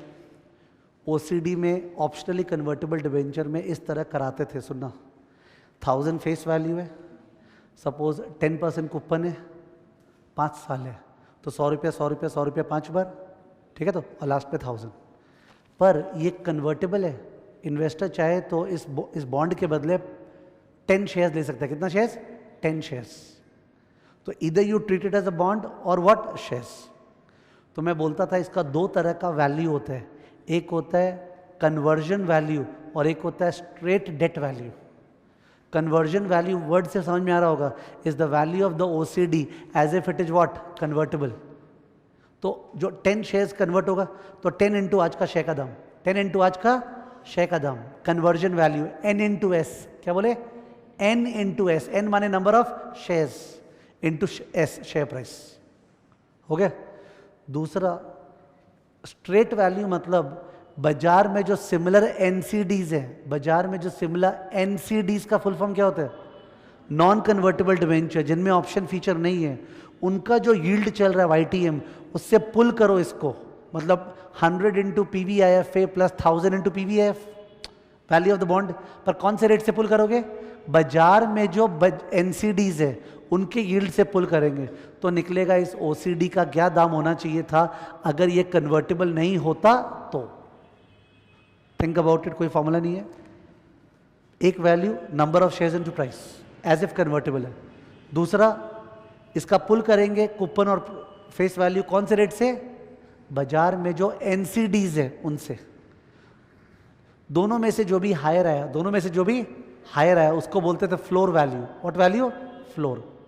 और मैं बोलता था बॉन्ड का दाम थोड़ा सा ज़्यादा होता है बिकॉज ऑप्शन तुम्हारे पास है ना. You have to decide. तो you are enjoying the option, you have to pay what more. उसके बाद बहुत सारे टर्म्स होते थे, calculate this, calculate that, calculate this, calculate that, ये सब टर्म्स होते थे. ठीक है, वो मैं एक बार रीडिंग करते से बताते रहूँगा रिकैप के लिए. देखो, GHI AAA rated company has issued fully convertible bonds on the following terms a year ago. एक साल पहले इशू किया था. Face value 1000, coupon rate 8.5%. 85 का फीलिंग आ गया? 85. Maturity remaining 3 years. इसको बोलते हैं clarity. Term to maturity, bracket में क्या लिखा है? रिमेनिंग. नहीं लिखता तो अब इसका झमेला चलता रहता कि कौन सा मैच्योरिटी बोला. जब से इशू हुआ तब से बोला कि अभी से बोल रहा है. इस बार एग्जाम पेपर में एक तो बात पक्का है, ये लोग मिस्टेक्स नहीं किए. ठीक है, देखो यहाँ पे रिमेनिंग वर्ड लिख दिया. बेचारा इतना अच्छा बने, आई सीम टू प्रेज देम. ठीक है, तो टोटल 4 साल का था, 1 साल बीत गया, कितने साल बाकी है? 3. ओके, उसके बाद जाके interest payment annual and of the year. Interest payment annual and of the year. ठीक है, प्रिंसिपल पेमेंट लास्ट में. Conversion ratio that is number of shares पर बॉन्ड. कन्वर्ट करोगे तो 25 शेयर्स. कितना शेयर्स? 25. मैं बोला था कन्वर्जन वैल्यू होता है N into S. 25 into share price. Share price कितना? 45. 25 इंटू 45 कैलसी. 25 इंटू 45 कितना? 1100. 1125 का नाम क्या है? कन्वर्जन वैल्यू या stock value of the bond. ठीक है, 1125. Market price of the convertible bond 1175. ऊपर तो चलता ही है, बॉन्ड का दाम थोड़ा ऊपर होता है बिकॉज आपके पास ऑप्शन है. ठीक है, AAA rated company can issue plane vanilla bonds. Class का लैंग्वेज सुधर गया. ठीक है, AAA rated company can issue. नहीं तो क्या होता है, स्टूडेंट सोचता है जानबूझ के प्लेन वनीला ये सब बोलते रहते हैं. Plain vanilla bonds without conversion option at an interest rate of 9.5%. यानी अगर नॉर्मल बॉन्ड होता तो उसका यील्ड क्या होता? 9.5%. Plane vanilla bond. तो यही तो मैं बोल रहा था कि जो NCD है नॉन कन्वर्टेबल, उसके यील्ड से अगर टानेंगे तो जो निकलेगा that is what? Straight value. तो 9.5% से वैल्यूएशन करेंगे. वैल्यूएशन मैंने सुनना 85, याद है फीलिंग? कूपन था 85 into annuity factor plus 1000 into discounting factor. कौन से रेट से? 9.5. टर्न टून के जो आएगा स्ट्रेट वैल्यू. कौन सा value? Straight value. Required calculate. Calculate को मैं पढ़ते जाऊंगा. डेटा एक बार तुम लोग के फिट हो गए मोटा मोटी. ठीक है, तो पहला क्वेश्चन है calculate straight value of the bond. Straight value of the bond मतलब आप समझो ये बॉन्ड कन्वर्टेबल नहीं है, इसका बॉन्ड वैल्यूएशन कर दो. ठीक है, तो 85 into annuity factor plus 1000 into discounting factor लिख दो. नंबर 6 A का 1. Straight value of the bond equal to. Straight value of the bond equal to, मैं लैंग्वेज के साथ लिखा रहा हूं जिससे रिवीजन के टाइम पे रिकैप होगा. Straight value of the bond equal to value of the bond, value of the OCD, value of the OCD, value of the OCD as if it is not convertible, value of the OCD as if it is not convertible, value of the OCD as if it is not convertible. Next line, equal to 85 into PVIFA, 85 into annuity factor, bracket 9.5% comma 3, 85 into PVIFA 9.5% comma 3 plus 1000 into PVIF plus 1000 into PVIF 9.5% comma 3, 9.5% comma 3 equal to 85 into, इसी में factor दिया होगा, दिया है क्या? हाँ दिया है. फैक्टर ये लोग अलग अलग दिया है, 3 तो फैक्टर. तो ये लोग का ऐड होके आ रहा है, कैल्शियम ऐड करना. 0.9132 प्लस 0.8340 प्लस 0.7617, 2.5089 लिख दो. 85 into 2.5089, 85 into 2.5089 plus 1000 into 0.7617, plus 1000 into 0.7617. Answer please. 1000 से नीचे आएगा, बोलो आंसर क्या. 975. नहीं, इसमें राउंड ऑफ मत करो, बोलो जो आ रहा है. 974.96. 974.96. तो 974.96 इस बॉन्ड का दाम होता, अगर क्या नहीं होता तो कन्वर्जन ऑप्शन नहीं होता तो. ठीक है. नंबर 2 क्वेश्चन क्या है, सुन लो, जिसे खुद समझो क्या निकालना है. Conversion value of the bond. Conversion value of the bond क्या होता है, n इंटू एस. लिख दो.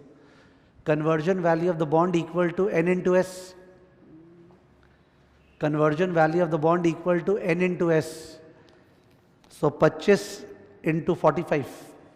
25 शेयर्स है 45 रुपये का. 25 into 45. Yes please. 1125. Number 3. Number 3 word सुनो, जिससे खुद सोचो ये क्या निकालना है. मैंने बोला बॉन्ड का दाम जो 1175 है वो ज़्यादा होता है, तो जितना ज़्यादा होता है उसको बोलते हैं प्रीमियम. ये लोग बोला है कन्वर्जन प्रीमियम. कौन सा प्रीमियम, कन्वर्जन प्रीमियम. मतलब बॉन्ड का जो दाम 1175 है वो कन्वर्जन वैल्यू से कितना ज़्यादा है. कौन सा वैल्यू से, 50 रुपये ज़्यादा है. एक मिनट, 50 रुपये ज़्यादा है. पर ये लोग कन्वर्जन प्रीमियम को नॉर्मली परसेंटेज के फॉर्म में लिखते हैं. 50 रुपया करेक्ट आंसर है, परसेंटेज के फॉर्म में. और यहाँ मैंने क्लास पे सिखाया था कि खेल कर रखा है बुक्स में. कभी कभी डिवाइड करते हैं 1175 से, कभी कभी डिवाइड करते हैं 1125 से. तो मैंने बोला था तुम लोग दोनों करके आना.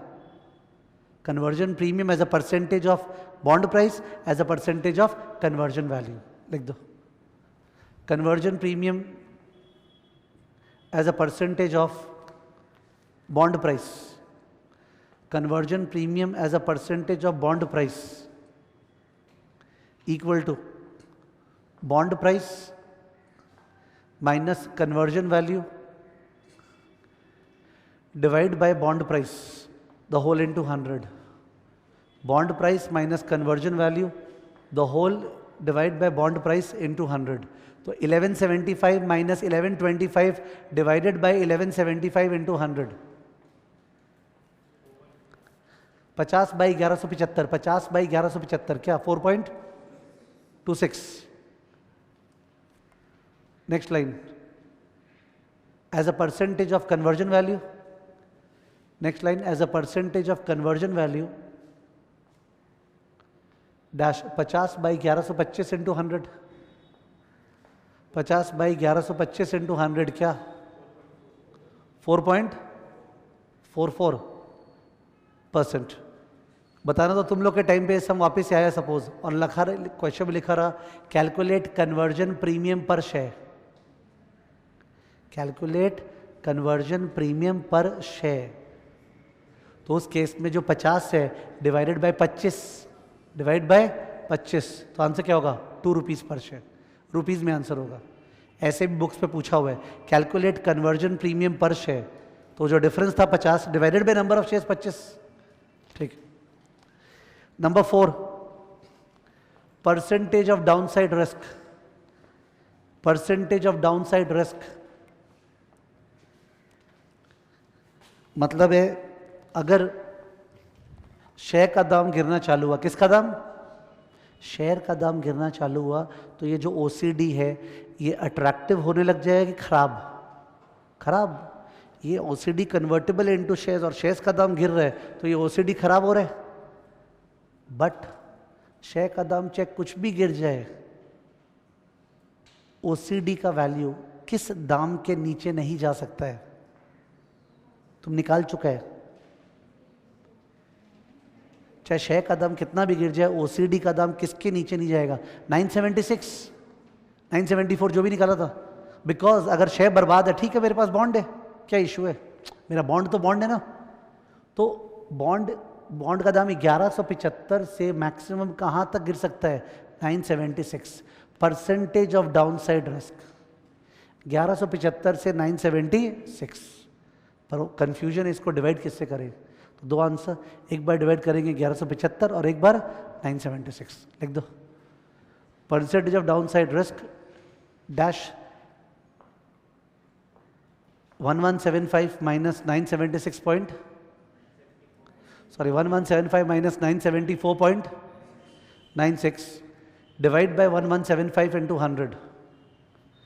1175 minus 974.96 divide by 1175 into 100. Yes please.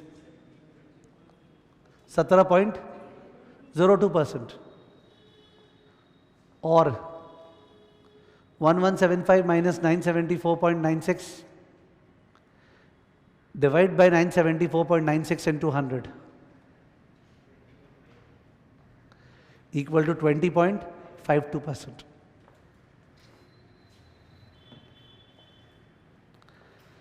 Last, number 5, conversion parity price.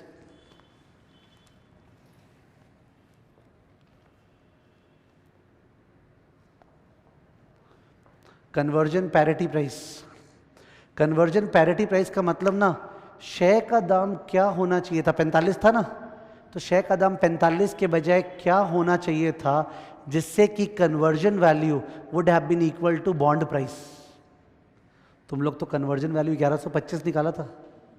1175 answer लाने के लिए शेयर का दाम क्या होना चाहिए था, तो लिख दो conversion parity price equal to price of the OCD divide by N. Price of the OCD divided by N. Price of the OCD divided by number of shares. तो कितना हो गया 1175 by 25. 1175 by 25 कितना 40? 47. 45 के बदले अगर 47 दाम होता तब कन्वर्जन प्रीमियम कुछ होता ही नहीं.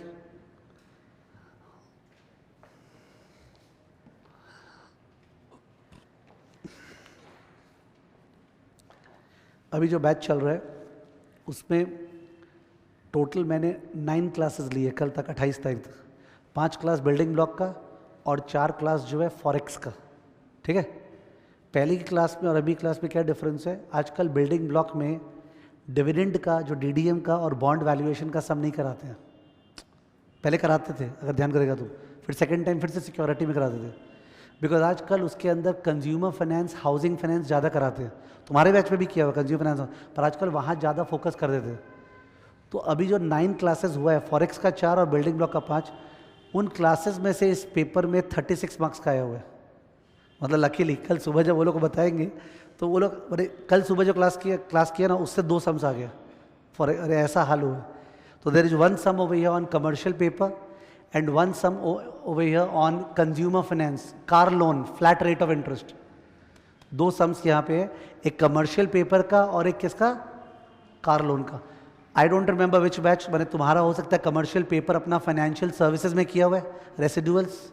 आजकल तो मैं कमर्शियल पेपर बिल्डिंग ब्लॉक में ही करा देता हूँ, मैंने जो भी साइड का स्टफ है वहीं पे खत्म. But you might have done it in the residuals financial services वाला पार्ट, कमर्शियल पेपर. तो एक सम उसका आया था, एक कार लोन का और एक कमर्शियल पेपर का. ठीक है. कमर्शियल पेपर का सम थोड़ा सा डिफरेंट था एज कंपेयर टू जो पास्ट पेपर्स में आया हुआ है, तो स्टूडेंट लोग स्ट्रगल किए. ठीक है. तो लिख दो please residuals. Residuals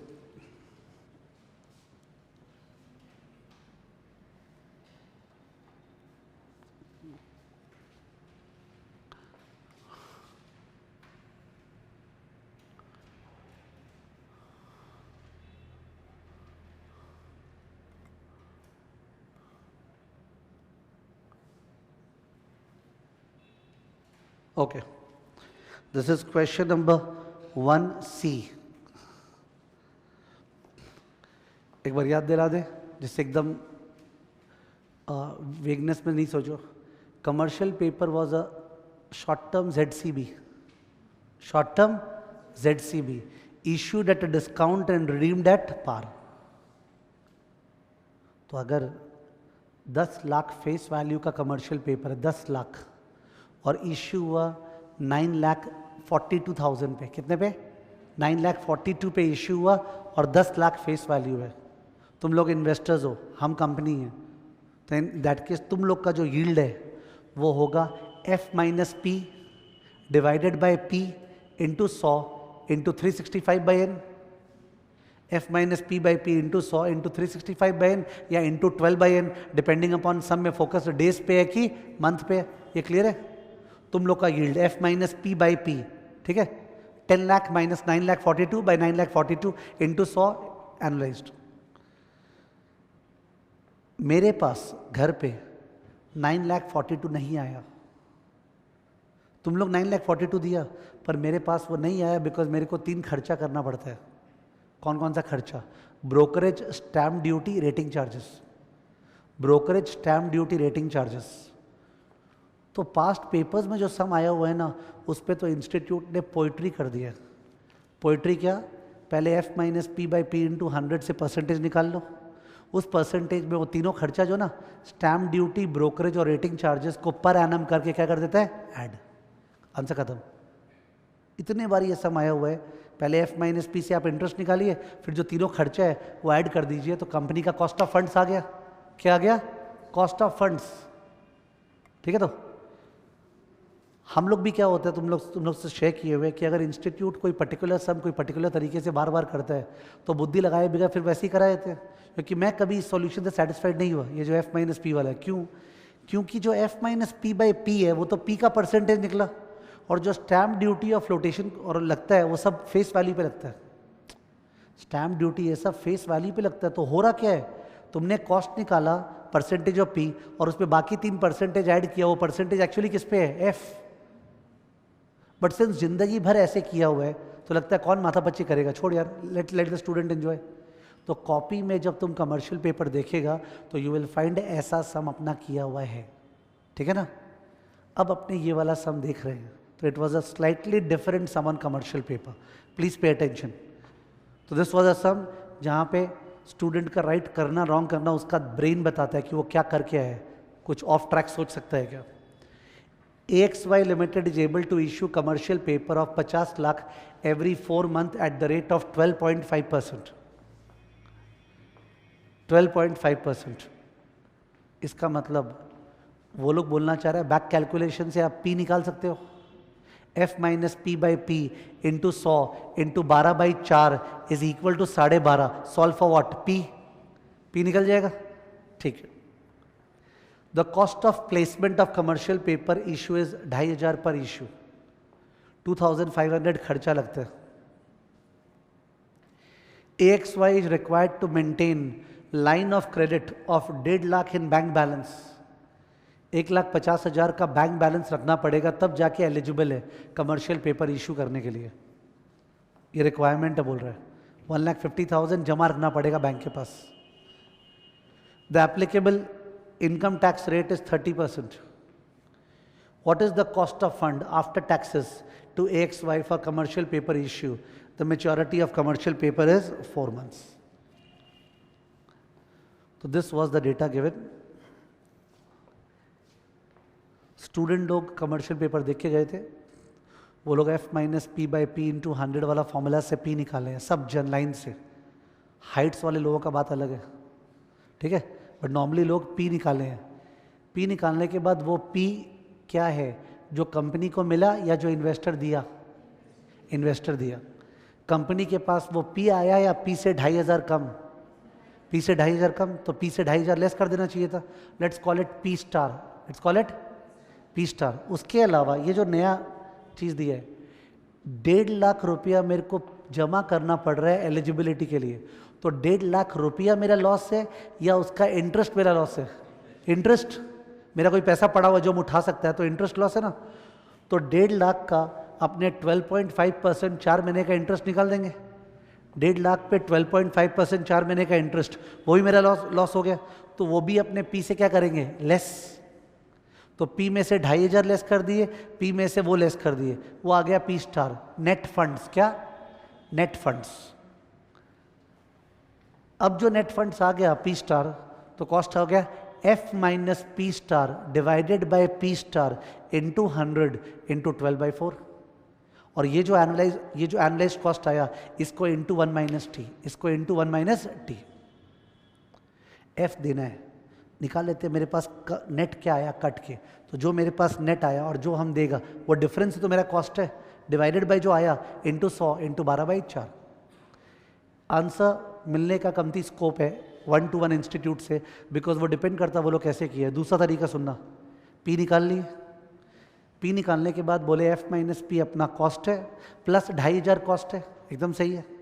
F minus P cost है प्लस 2500 कॉस्ट है प्लस इंटरेस्ट कॉस्ट है, सारा कॉस्ट ऐड किया और divided bye P into 100 into 12/4, यानी इस पर डिवाइड किससे कर दिया हम, पी से। पिछले बार कैसे डिवाइड करा था, पी स्टार। तो इंस्टीट्यूट एग्जैक्टली कौन सा सॉल्यूशन करने वाला है ये पता नहीं। हम तो एग्जाम में होता तो 2-3-4 ऑल्टरनेट सॉल्यूशन करके आया था, और बिकॉज 2-2 मिनट लग रहा है सल्टाने में और फालतू का मार्क्स चल जाएगा, you never know. Alternatively we can do like this. ये लोग को तो मजा आता ही है ऑल्टरनेट सॉल्यूशन देखने में, ठीक है। अगर मेरा गट फीलिंग बोलो ना तो मेरे को लग रहा है they might have done the solution divide by P, not P star वगैरह। तो मैं तुम लोग को वही डिक्टेट कर रहा हूँ। देखो, let us first of all calculate the issue price. Let us first of all calculate the issue price. Calculate the issue price dash f minus p divided by p into 100 into 12 divided by n equal to 12.5।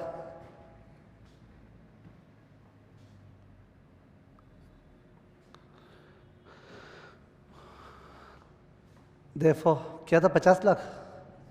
Open form में लिखते हैं 50 lakh minus P divide by P into 100 into 12/4 equal to 12.5।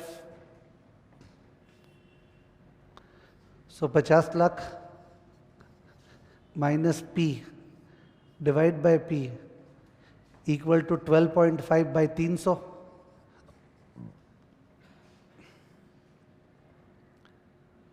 तो 50 lakh minus P divide by P equal to कितना,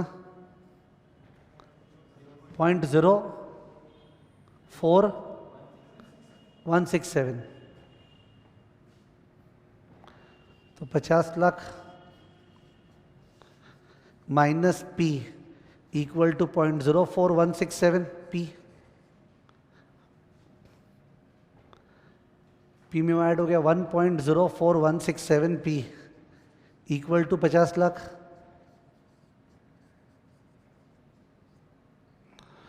सो P equal to what बोलो,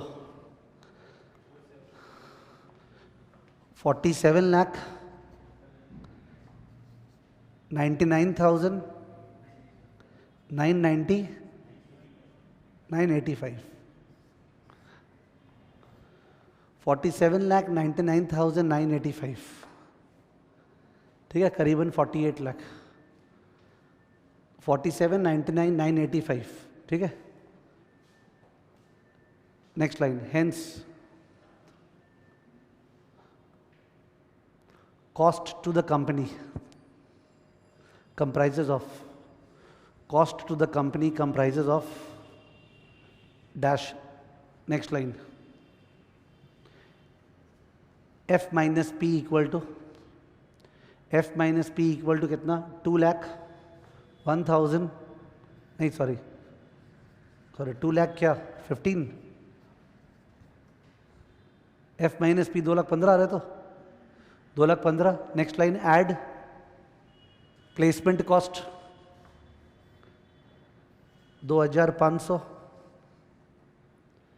add interest cost on line of credit,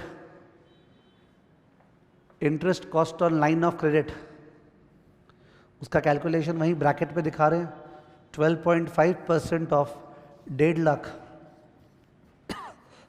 एक minute गलती हो गया गलती हो गया कि वो जो कॉस्ट है,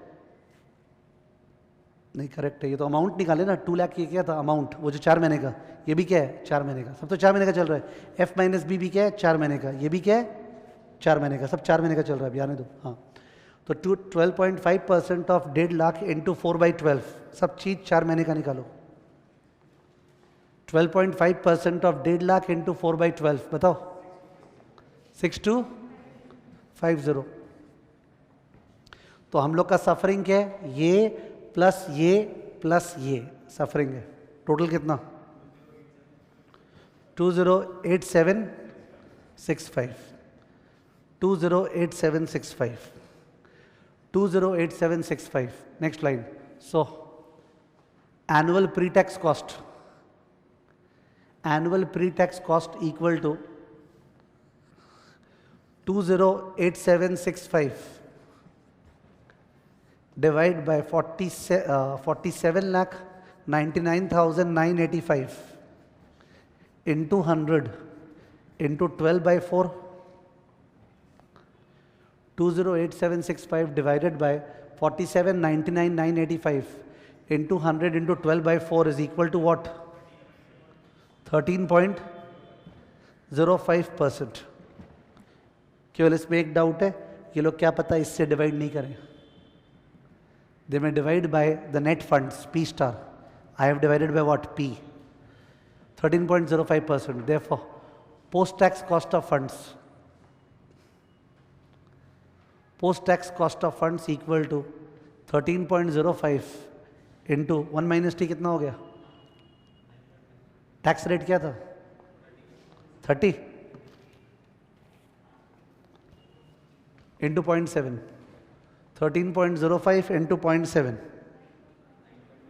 9 point क्या? 135%. तो इसका रिमेंबर, इसका सॉल्यूशन में भी डिफरेंट, बिकॉज ऑफ छोटा छोटा assumption the solution can differ. ठीक है, कि they would deduct what amount while dividing by the amount cost निकालने के लिए.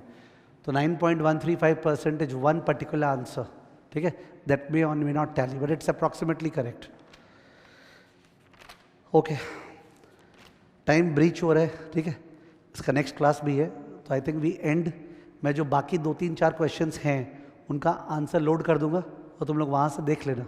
एक कैबज का सम है, कॉन्ट्रीब्यूशन ये सब निकाल के, और एक ऑटोमोबाइल कंपनी वाला सम है. थियोरी तो बहुत ज़्यादा इजी आया था इस बार. थियोरी क्या क्या चीज़ पे आया था सुनो.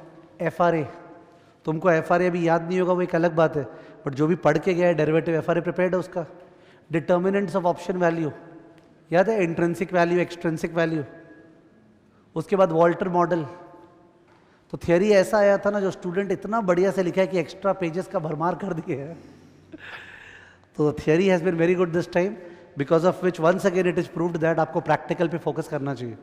ठीक है, थियरी अपने आप ही वो फंस जाएगा कॉपी के अंदर से. Okay, so you refer to क्या बोलते हैं फॉर द सॉल्यूशन. इसको लोड कर देंगे हम लोग वेबसाइट पे, तो 2-3 दिन बाद देख लेना बाकी सॉल्यूशंस वगैरह. And then study nicely. Please don't take an impression out of this paper, because every term is a totally different term. What all they are coming out, God knows. कभी tough, काफ़ी easy, कभी एक topic, कभी दूसरा topic. ठीक है, तो जरा सा भी गेमिंग कर नहीं सकते हो, पूरा प्रिपेयर करना पड़ेगा. ठीक है, November 14 के लिए भी कुछ एक्स्ट्रा क्लासेस होगी बीच में जो अनाउंस की जाएगी जस्ट फॉर रिविजन. एंड जो ये May 14 का मॉक टेस्ट और RTP है ना, उस पर जो दिया हुआ ये सब के लिए, तो accordingly you will come to that class. Okay, चलो बाय बाय.